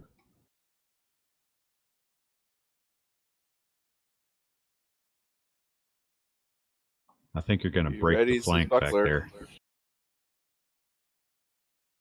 And that's when Reyna comes out of nowhere and kills them all.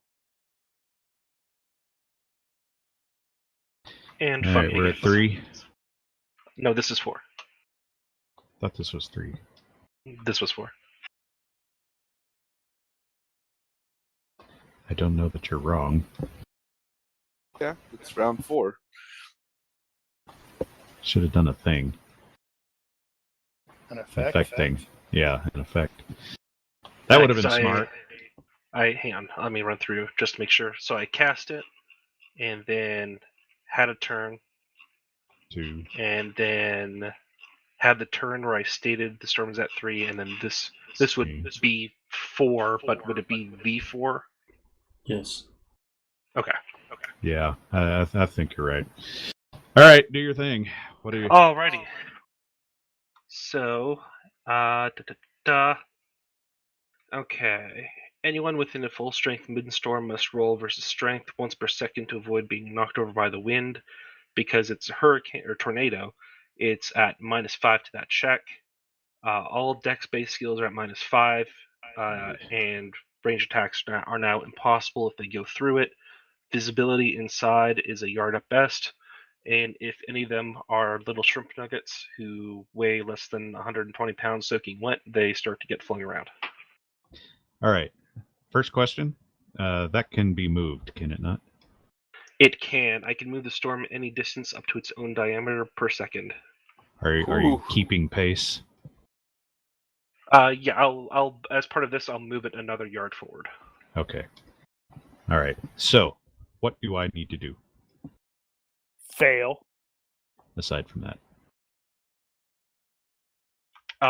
Everyone in the storm must make a strength check at -5 to avoid being knocked over.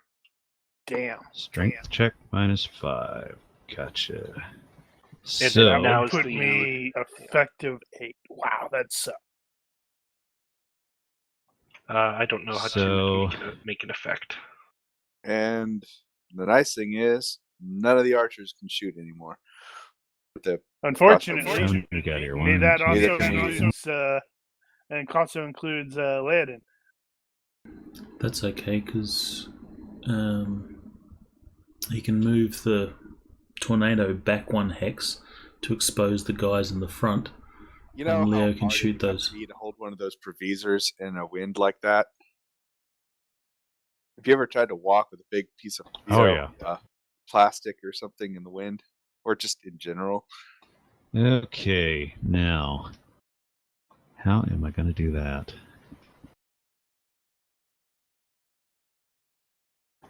I don't know. How are you gonna do that? I don't think it's going to matter in this case.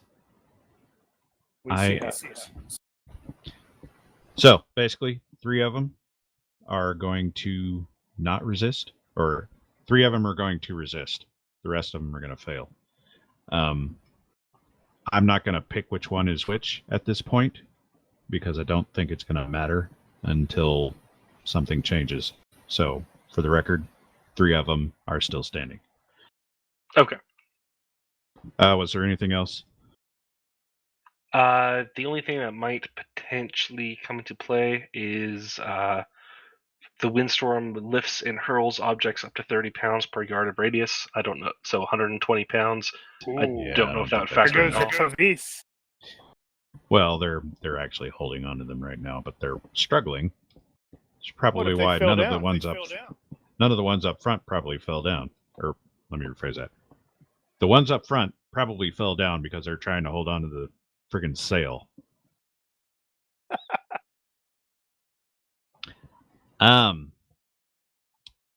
So remind me what the continual effects of this are. They're having to make this every round. Yep, once per second they have to make the strength check at -5 to stay up. Else they get knocked down, and that's yeah. Okay. I don't know how I get out of that. Crawl away. I mean, that's basically all I can do is crawl away. And they have visibility inside is a yard at best, so Right. maybe some of them don't, lose their sense of bearing and crawl outside the windstorm in front of us. Fortunately for them in this case, there are only two directions to go, and the direction that is generally obvious. Never mind the visibility. Okay, so I am up. The crossbowmen are on an off round, and we got 3 guys down on one flank, and that last guy is tapping his buddy and saying, "Fuck this." So they are all hunkered down behind cover and not moving. The other guys are withdrawing with the shield as protection. Possibly. The other flank is still reloading, and now there's a tornado in front of looking them. at the wind, wondering if they should even bother. The halberds are in a bit of a pickle at this point, but right now they're trying to recover, so they're not going to do anything. Basically, for the first round, they're all going to do a change position, try to get back into formation, and then fail again. They would be rolling on your turn, wouldn't they? Presumably, they just specify once per second, but I mean that could easily Yeah. just be on my turn. Actually, that probably happens on their turn. That would make more sense. So this round, they're getting tossed. A handful of them are not tossed, but they're surrounded by other tossed people. And not very combat effective at the moment. Man, it'd be really nice if we had some grenades right about now. I know, right? Except you couldn't throw it through the wind. Yeah. They get flung You risk the around, grenade then getting we checked have back at you. You know, their mistake is staying in formation. If they just charged us, things would be very different. Damn it. Sorry. I didn't mean to. I thought that was going to delete all my pointers, not all the pointers. Well, You'll have to redo your radius. I think that's who I had to send it on. Yeah, at this point, I don't know what we necessarily do, because if it's a hurricane strength thing, is that right? I think that's what he said, yeah. That means yeah, we could shout at them all day long, and those dudes are not going to be able to hear us. Sorry, hurricane was incorrect. They say for double energy cost, which I did, the caster may create a more powerful windstorm like a tornado. So I guess this would be more tornado. Tornadoes are really loud. So I guess Yes. I was right with the. If it's windy enough that they can't. If it's windy enough that they can't stand up, then it's definitely going to be loud. Now, you said it was double cost for that? Yeah, so I had that accounted for.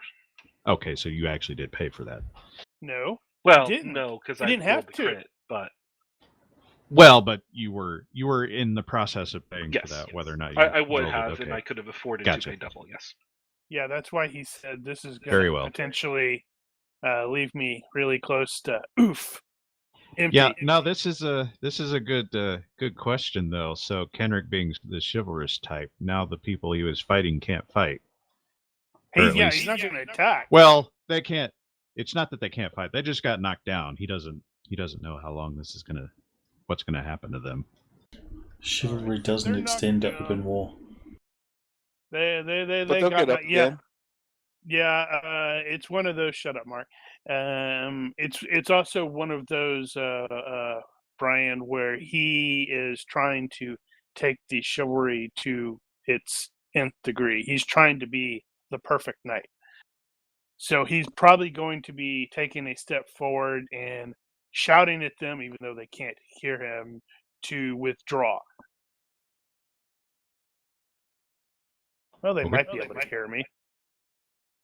I did see that penetrating voice is an option for night. Yeah. So Laodin is just shifting over. Yep. Very well. Why is it pointing? Oh, damn! Why are you pointing towards yourself? I just wanted to know the hex I had to go into. Gotcha. He was going to shoot himself again. So Leo's going to fast draw and move. I was going to mention that given the tornado strength within the radius, chances are pretty good there's a much wider effect of that. Like there's probably high winds around it. All right. Okay. Well, I'm not going to go into it. So your hair is getting tousled, but that may affect Laodin's shot. I look awesome.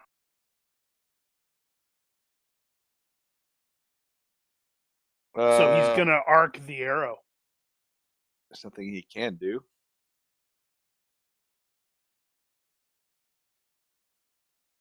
Well, if there's an effect, then Leo will just back it up a little bit further.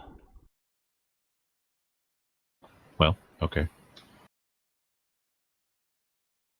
Is he not shooting? No. Okay. All right, moving it back to expose the at least some elements of the front rank. Gotcha. That are ideally now knocked down.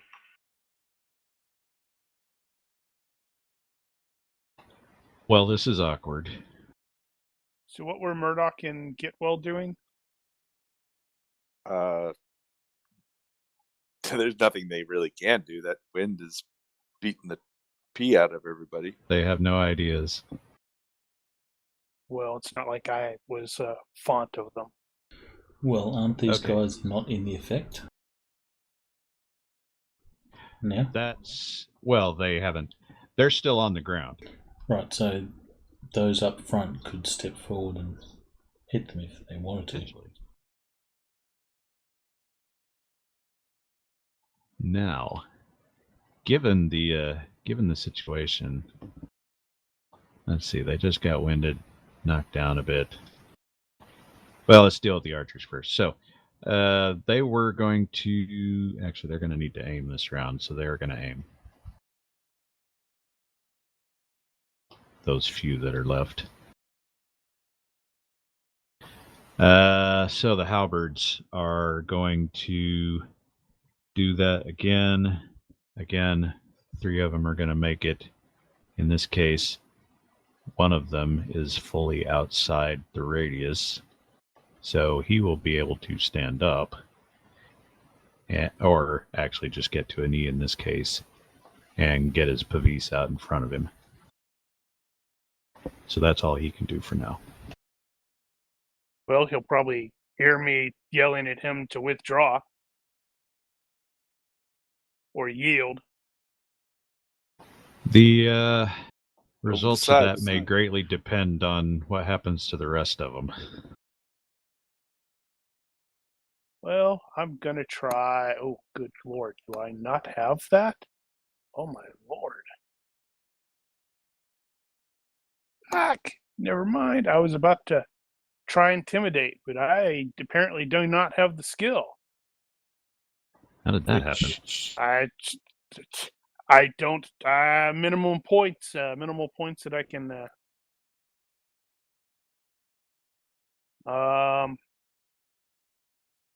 Yeah, he's yelling at the dude that he can see. It's like a yield. Let's see. What would yield? You'll be treated fairly. Throw down your weapons. Blah blah blah.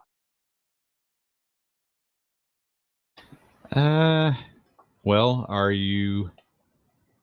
So that would be intimidate, would it not? I would think threats of violence. I suppose. Might as well make the roll. So What's the threat? What is it? Will -5. I'll give you some credit for the effects ongoing, seeing that they may actually be outmatched. They don't know what else this guy can do. Is there anyone aiming at Leo? Stand by. Actually, I wonder who they are aiming at. +1 to +4 for displays of strength, bloodthirsty, or supernatural powers. Supernatural powers. I'll give you 2 for that, at least. Yay! I'm at 7. Eh. You're no worse off if you fail here. Holy Booyah! God! Oh, All right. Shit, we're even convinced. Let's see.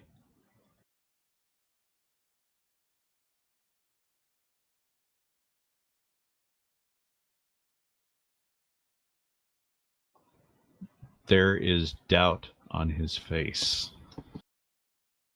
He does not immediately drop everything, but there is doubt on his face. You can see he's giving serious consideration to Jumping off not the bridge. continuing and maybe jumping off the bridge.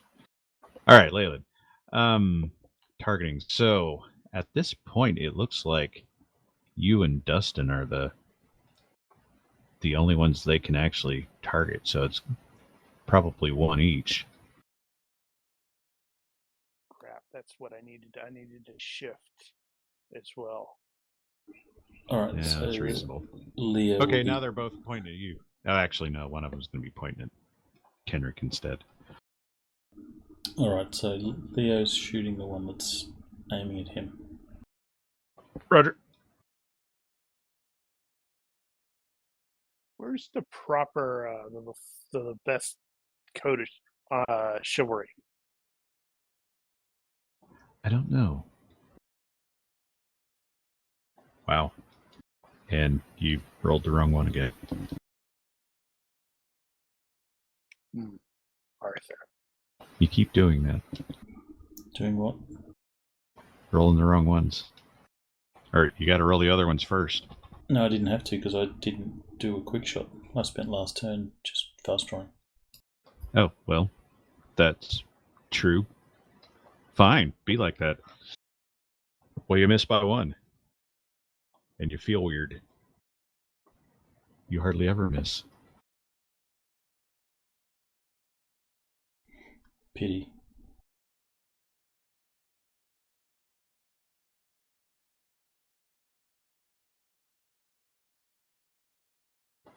Well, Kenrick's over there yelling at that guy, and he looks like he's kind of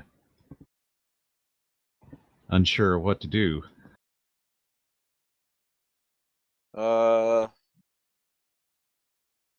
It is also very windy. He will yell at the guy to go over the side. Over the side with you. And fail. Yeah, but if you got the +2, like I did, that's a success by 0. Oh, there you go. We'll consider you yelling at the one in front of you, who is apparently still kind of loopy. Well, aren't they all inside? I was thinking it was this dude over there that's outside. No, I think this guy is also vaguely exposed. It's just the guy I yelled at is completely out of it. I did not declare that guy is out, but he's kind of half out, I suppose. So who's standing? 'Cause I thought you said 3 of them were still standing. Yeah, 3 of them inside are still standing, but this guy definitely is out. So he was in the process of getting back up. Gotcha. Well, I yell at one of them to, Over the side with you. Yeah, so I'm assuming that the one that is currently being pointed to is able to hear you. But he is in the process of trying to get up. What's Getwell up to?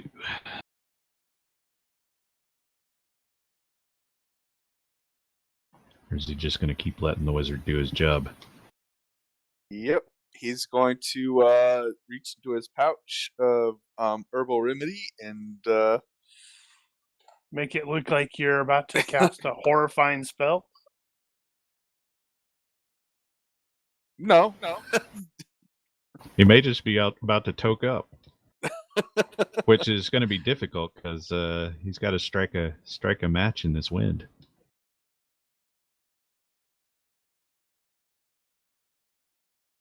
Hold it or push it back a step. Hold.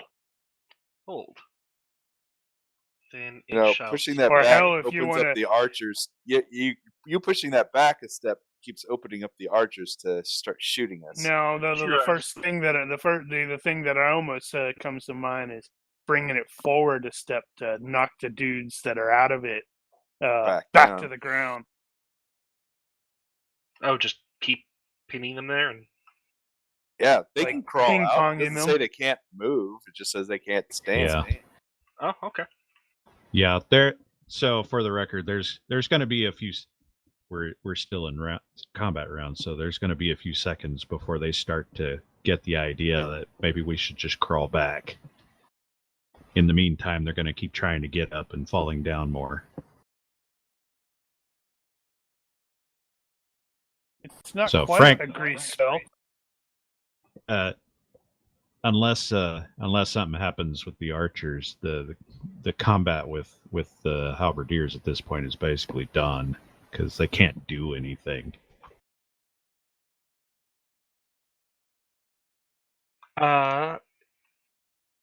Okay, I think I might try to do some improv.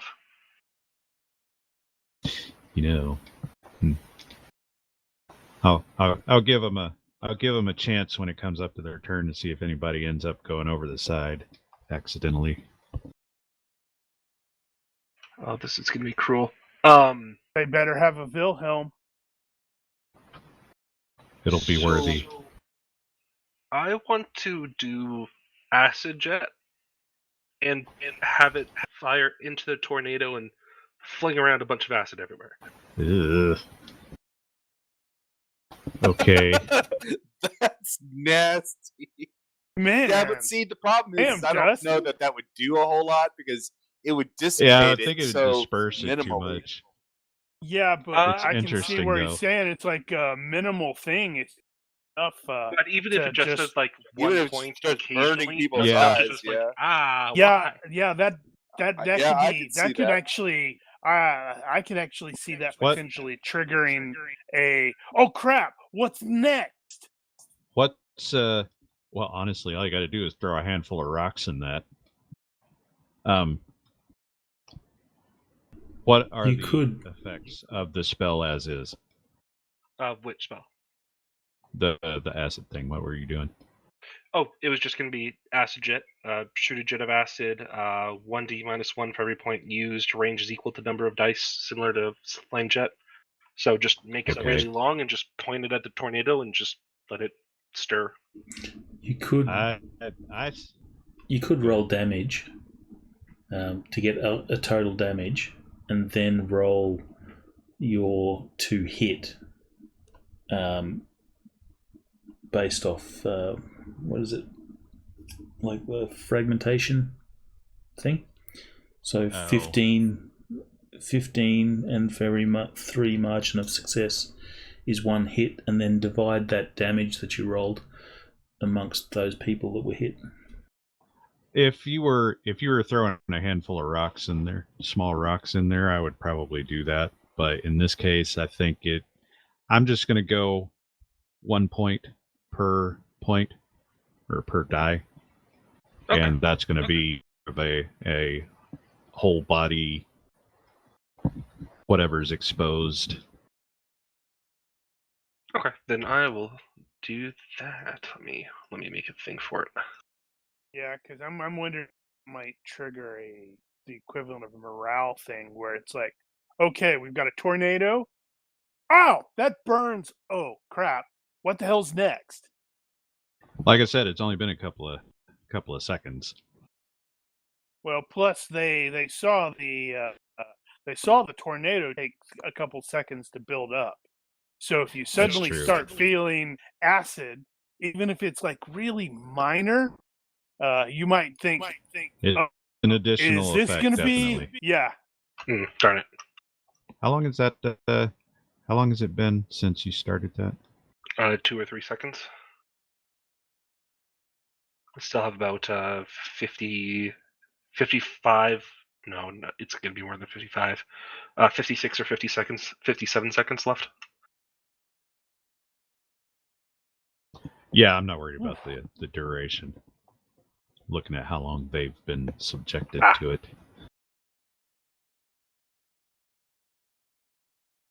Okay. Right. The crossbow's wing, and so you did the jet. Oh, and you failed. Yeah, unfortunately. Alas. There are other Next times, I Try it suppose. next time. You got off easy on this one anyway. So the crossbows are going to fire. However, they're not going to be able to do anything because of the wind. Right. So they loose, and then they discover, oh, right, I can't shoot through that. And they're strongly considering their options at this point. Now, Especially everybody when else. they see their other flank withdrawing and dragging some corpses away. So they fired the bolts into the tornado, right? Would that count as sort a of. quote-unquote rocks? Oh, good God. No, it's probably based off of where they're at. I suspect it's probably, depending on which direction it's going, probably like may have hit that and then bound. And damn it, that didn't work. Bouncer, a slingshot or something, yeah. You'd probably find it has enough momentum to get through the wind. It's just not on target. And then it just like disappears. It did not go where they intended it to, that's for sure. So we are all caught in a tornado. We are all trying to get to our feet and failing miserably because every time we do, we just keep getting blown flat. And by this time, the guys in the back are definitely going to start crawling.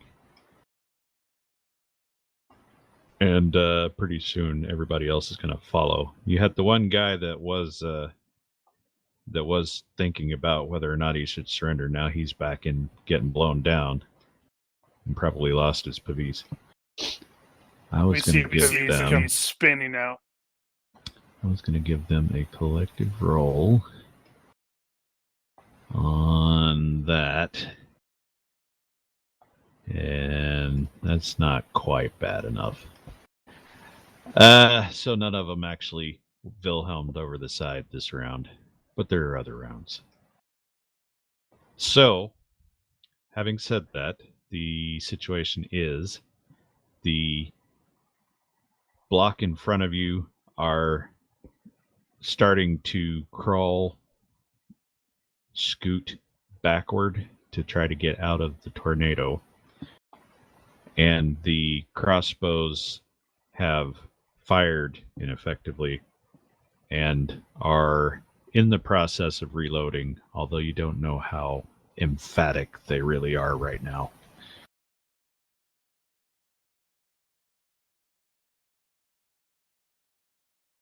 Okay, well, Dunstan. I keep wanting to say Dunn. It's Dustin.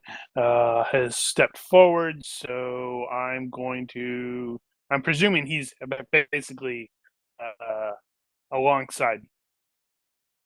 Yeah. Yeah, so I'm going to just be staying here and to make sure nobody comes stumbling out of this tornado and attacks my wizard. I suppose you probably saw a couple of crossbow bolts go somewhere. I'm not really paying attention to them because Ladin's back there, doing his thing.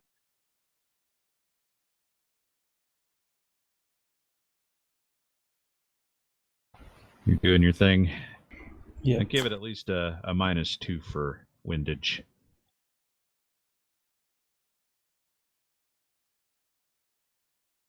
You don't want an easy shot. These aren't easy.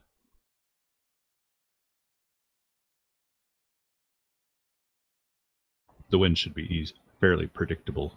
It's all going clockwise or counterclockwise. I'm rolling on a skill of 14 at -7, so they're not easy shots.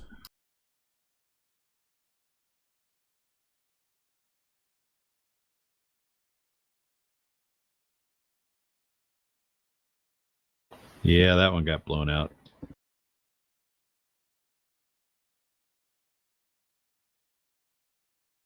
Wait until it's over. I suppose we should look at the. Go ahead and do what you're going to do. There we go. All right, now they're getting acided. Yeah, and that'd be the full energy 3 die, or normally 3D -1 acid jet. It's a big one. You're pumping 3 into it. Yeah. Yep. That's nasty.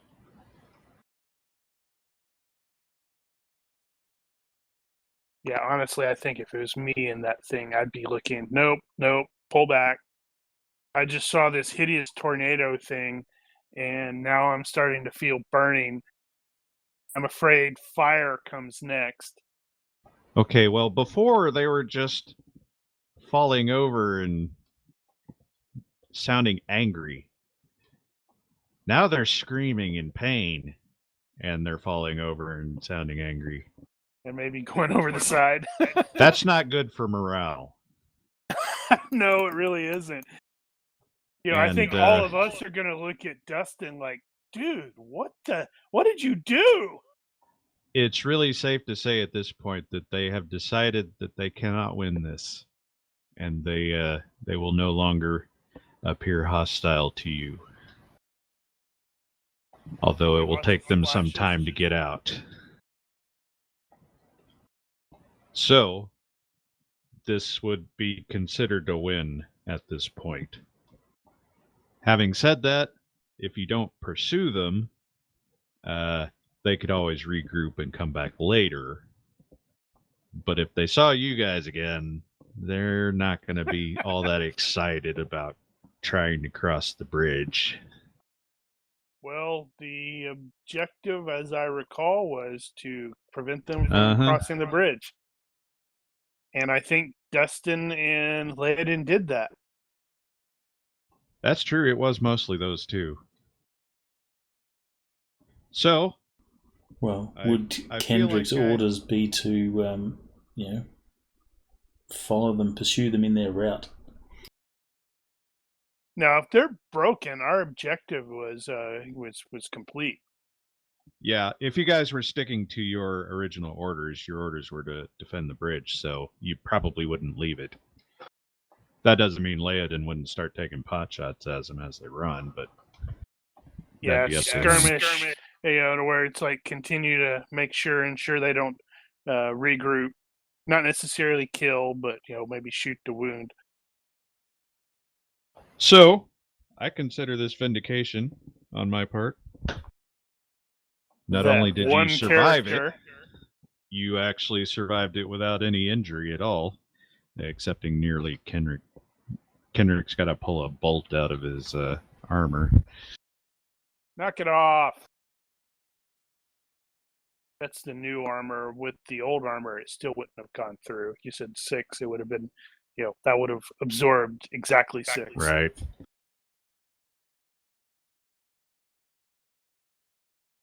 Well, it's almost too bad the fighters didn't get in there to mix it up. I would have liked to have seen how that went. It would have been something. Well, here. How about feel free to charge ahead there, Murdoch. Yeah. And he gets knocked down by the wind. Well, Suddenly the wind goes Daniel, out. All you have to do, And he's like- Daniel, is roll. What is it? However many people who can hit him, and see if there's any strikes. Back off for a second. So, would your plan be to charge straight into the Pavis? What maneuver No, would you it be would have taking been at that try point? and use that 1.5 foot ledge to possibly get into. Oh, well, that if you do that, you're gonna get whacked and get your feet taken out from under you. Well, That's the first thing somebody's gonna think of. well, okay. So then, what was your expectation as to beat on the Previs? Well, I don't know. I don't know what you would plan to do when you got there.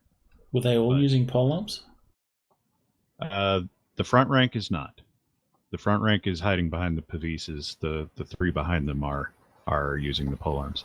So the fighters could have just charged in, pushing through as far as they could to be in close combat somewhere in the middle of the mass, and use close combat weapons, knives and stabby sort of stuff. Yeah, you can. Now they all had the teamwork perk, so they can attack into close combat with their comrades. But that would cause them problems. Now, first thing that's going to happen is if you were to charge in there, do move and attack, let's say, to attack the Pavis, the first guy in front of it. So first thing that's going to happen is the first rank of halberds, rank 2, are at reach 3. They're going to hit you here. And then they are going to have to change the reach after that. So one hit, you can defend that, and then you go through. Now when you get to the next spot, hits. When you get to the next spot there, that's when the next rank is going to be able to hit at you. And so you had 2 defenses to make there. Okay? Yeah. You could probably do that. But that'd be huge Once you penalties get to there, attack. well, I don't think they have these other than what they already have. Their skill is not that great. They only have 12s. Alright, but to attack through So a friendly hex is penalties. But they have teamwork. That lets you... And attacking through friendlies is not penalized. Okay. Unless you're doing ranged. So Murdoch would get 2 attacks when he steps here, right? Or get attacked twice. When he steps where I'm pointing, that's the second hit, and so that's a second defense. That would be 3rd and 4th hit. Because Halberdier 1 and 2 can hit him where he's standing right now. Now, if you're going by what I'm assuming, I was assuming that everybody was going to go in.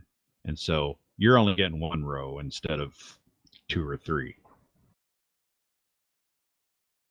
The idea being to spread out the attacks so that they're not hitting just one guy. So I'm assuming just 1 rank here. Now, okay, you get to that second one, dice, you make your second defense. At that point, the final rank still can't hit you. So you're only getting those 2. The Pavisers are not attacking. They're staying behind the cover and holding the cover. Which also begs the question, if that thing is as big as it sounds, how in the world is Halberdier 9 even going to be able to hit?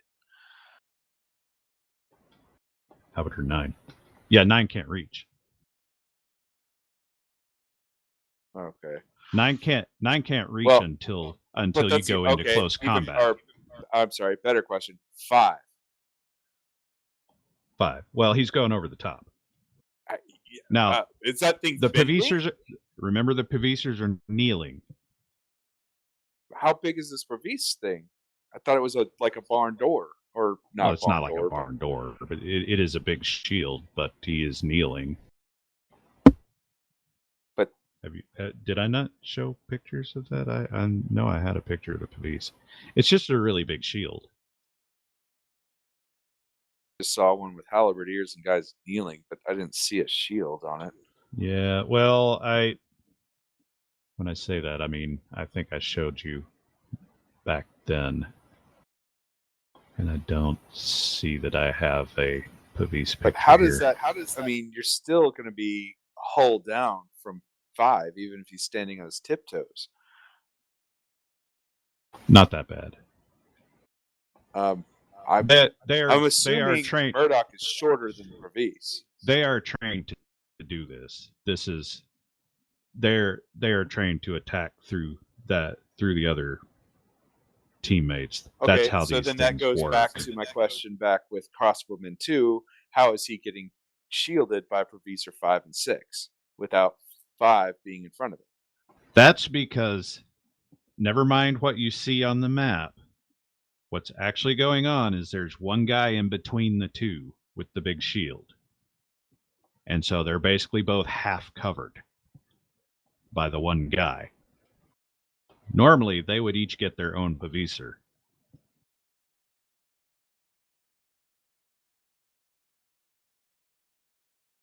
There's no way to represent that? Not well. So is he holding the Provisor lengthwise, so it's wider than he is? No. It's big enough for a guy to get behind. Right, but I think what you would do is have them face in that direction. Where it's if you swapped the things around, the hexes. So, for example, you'd have a Pavisor here, and then cross here and here. Right.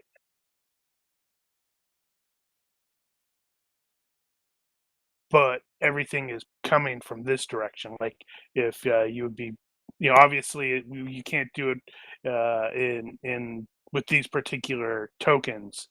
No, don't move. Right. Well, So okay, I see what you're saying there. So that's why they were only getting the half cover. But again, if you just moved Provisor 5 in front of 2, that would have represented the cover. Well, it doesn't matter what's on the map. Well, it does for this is a tactical. It matters if you're having problems visualizing the situation. Yeah, but it's not the visualization; it's the tactical reality of what's being presented. No, it's a visualization of the tactical reality. Okay. Right. Moving on.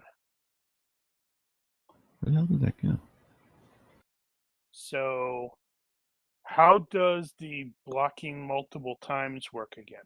Because I would have to do that. No, I suppose if in this particular example, your presumed scenario where we're charging forward and only dealing with one row, you could parry one and block another. Yeah, that was my expectation. And in your case with the hammer, I'm presuming you could use it in spear skill instead of hammer. That's not what I would. Oh yeah, I'm not sure if that if would you use matter. If you use it with the spear skill, it actually doesn't go unready or unbalanced. Well, it doesn't matter because I've got the dwarven on it. Then it's not Well, unbalanced. I was talking about the old one, not the new one. The new one is dwarven. So what I'm wondering how this would work. So, say in your scenario, I have blocked, parried, and got face to face with Pavisor 4. Right. Now, I would want to use the pick part of my weapon to go over the top of the Pavis and pull it down. That's called hooking. How would that? Yeah, I know what it's called. Yeah, it's grapple. So basically, you're grappling the shield with the hammer and pull it down. There's already rules for that. I don't have any grab stuff from the weapon. Yeah, I actually wrote all that stuff down because I figured that's what somebody would try. No, that's grapple wrestling and such like that. Yeah, this is different. This is you would establish the grapple with your hook technique, which I don't remember what the default is, but it's going to be based off your standard Why wouldn't weapon it be skill. my pick?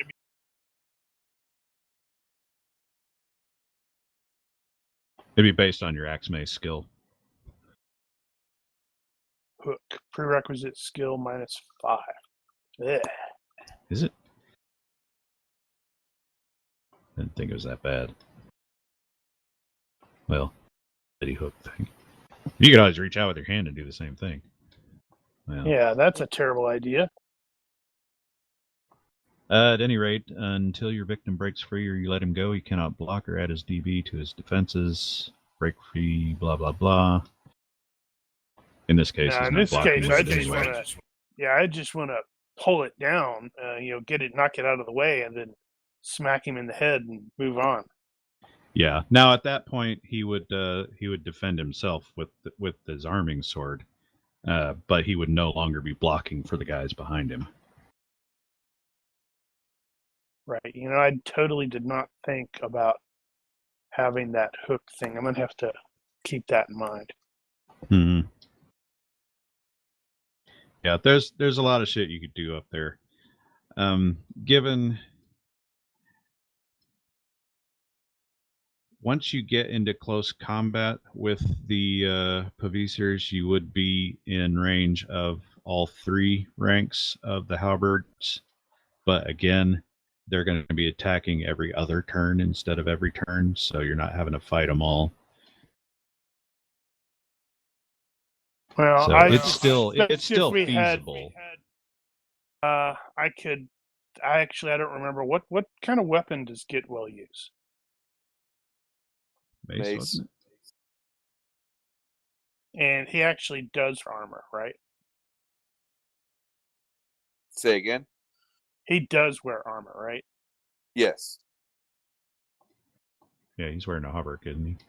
Yeah, so the real problem there would have been we're not going to get Dustin up there on that line. Yeah, that is a separate issue. It would be better if you had 4 fighters. Yeah, if you had 4 straight-up fighters. another Kenrick and another Murdoch there, that'd have been great.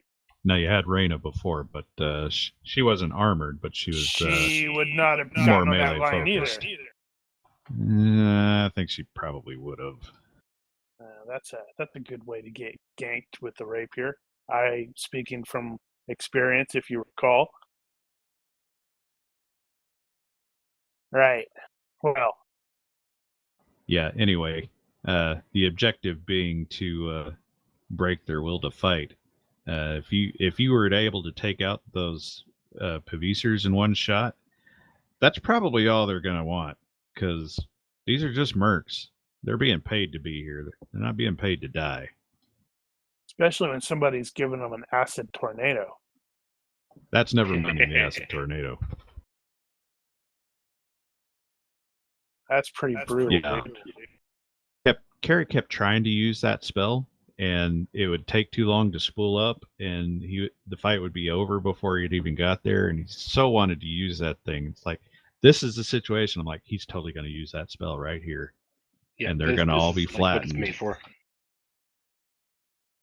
I thought we had discussed that the last time, too. Well, you probably did, and what ended up happening was you realized that the whole thing didn't make any damn sense, which was true. Bad GM. Bad. And so you came up with a completely different plan that the GM wasn't ready for. Not even in the slightest. Well, okay then. Now we have some. So, in all honesty, all you proved was that Dustin can beat them. Scare them off. Well, now you that's guys all are you still a proved here. team. You did prove that we could You actually guys win a did fight protect- with these guys. You guys had to protect Dustin. I mean, Kenrick took shots for him. A shot. Well, he took fire. Multiple Multiple fires. Trying to, Which again could have easily been covered with a wagon as cover. Yeah, I had no problem with that. So again, we've only proved that Dustin could have done this alone. We didn't Yeah, prove that would that have we been could even win worse a if you fight. guys just We've piled a just bunch of proved we crap could, on the bridge, and then he started with the tornado with all the crap on the bridge. which would have been fun because you ended up Or just junk all over on top of them. just throw some gravel out there and then do that. Yeah, no, I that's don't know. The acid tornado was pretty convincing for me. acid NATO. Well, it's like, I'm Acinado. just sitting there. No, no. No, It's that's just like not.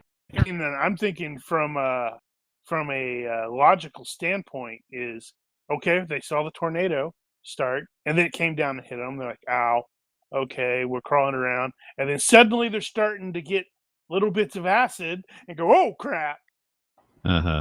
Yeah, I'm going over the side. that's a whole lot of that's a nope right there. Right. So yes, could we? I mean, can the scenario be solved? Absolutely, but can it be fought? Question still unanswered. Well, Daniel will bring it Well, around for another one, and it'll be like, you can't do an acid tornado. Oh, I would never of course, do that to you. Of course, hopefully by then, where we're like sufficiently badass that we go, yeah, we can take this. And Mark goes, I'm going to throw a fireball in there. You didn't say anything about that. Oh, that's what we do. It's problem solving. Indeed. I don't know why I didn't think about hook, that technique. I'm going to have to get that. I'm sort of thinking, what I do in that sort of case is you hook it, you pull it down, and then you push the weapon into the face. So it's like, so suddenly they get a mouthful of hammer. Isn't that also something like beat? Say again? Isn't that something like beat, the technique in martial arts? You can use that. Hook is its own thing, but you can do a beat from a hook. Beat's a different thing. I really hate the way beat works. It doesn't make any damn sense. Okay, well, things happen. We did a thing.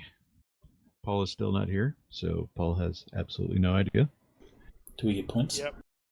Well, of course we do. We get all the points. That the equipment for Murdoch has got to be overhauled.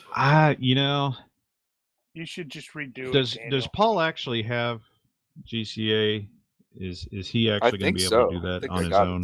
Yeah, he has GCA, but he's not going to. So I wonder if maybe working equipment is a little different. We should go ahead and fix that for him instead of having him do it. Just do it and then kick it back over to him. That may be the way to go. Yeah.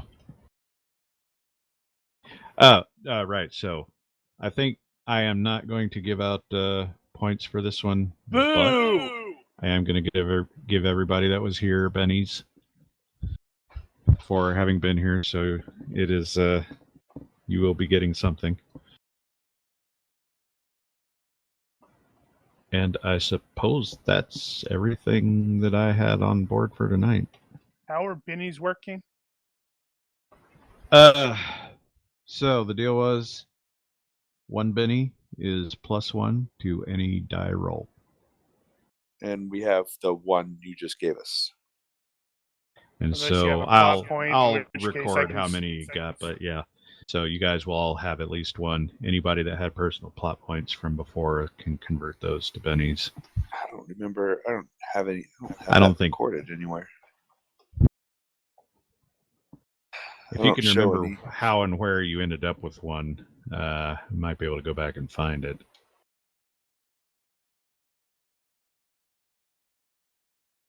All right. Groovy. Anybody got anything? Yeah. I think I found. Did that actually share? found that. Does that actually share? Yep. Tried to share something. Okay, yeah. So I found a thing on so I think that's what the code of honor chivalry That is, looks right. which also tracks with the 19 thing that I stole from both Excalibur and Kingdom of Heaven. I think he would probably not consider these marks to be noble and chivalrous. No, but as stated before, he's trying to be the epitome of the perfect knight. I mean, he's got honest and truthfulness, both at 9 or less. So you're going to be the paladin, so we're going to have to ask you to leave the room every time we want to do something nasty. Mm-hmm. Well, he's not really going to be a paladin because that would be going into Holy Warrior, and I wasn't planning on going into Holy Warrior. You still have honesty and all that, don't you? Yep. I have honesty too, or honesty Really? as well. Yep. So Kendrick, I do you don't want break the law. do you want to go check the horses for us? Sure. Where was the delete all enemies off the tracker? Click the menu, then click the delete. Oh, right, it's a 2-level thing. Yeah, because I did contemplate going into Holy Warrior instead, but I'm like, no, it doesn't fit my character concept of this guy. He's not going to have magic powers. He's not a paladin, he's Jon Snow. Ideally, he's better than Jon Snow. He's going to He's go definitely marry. smarter than him. He's going to go marry his aunt and then kill her. Well, she better be a sexy aunt. Oh, spoilers.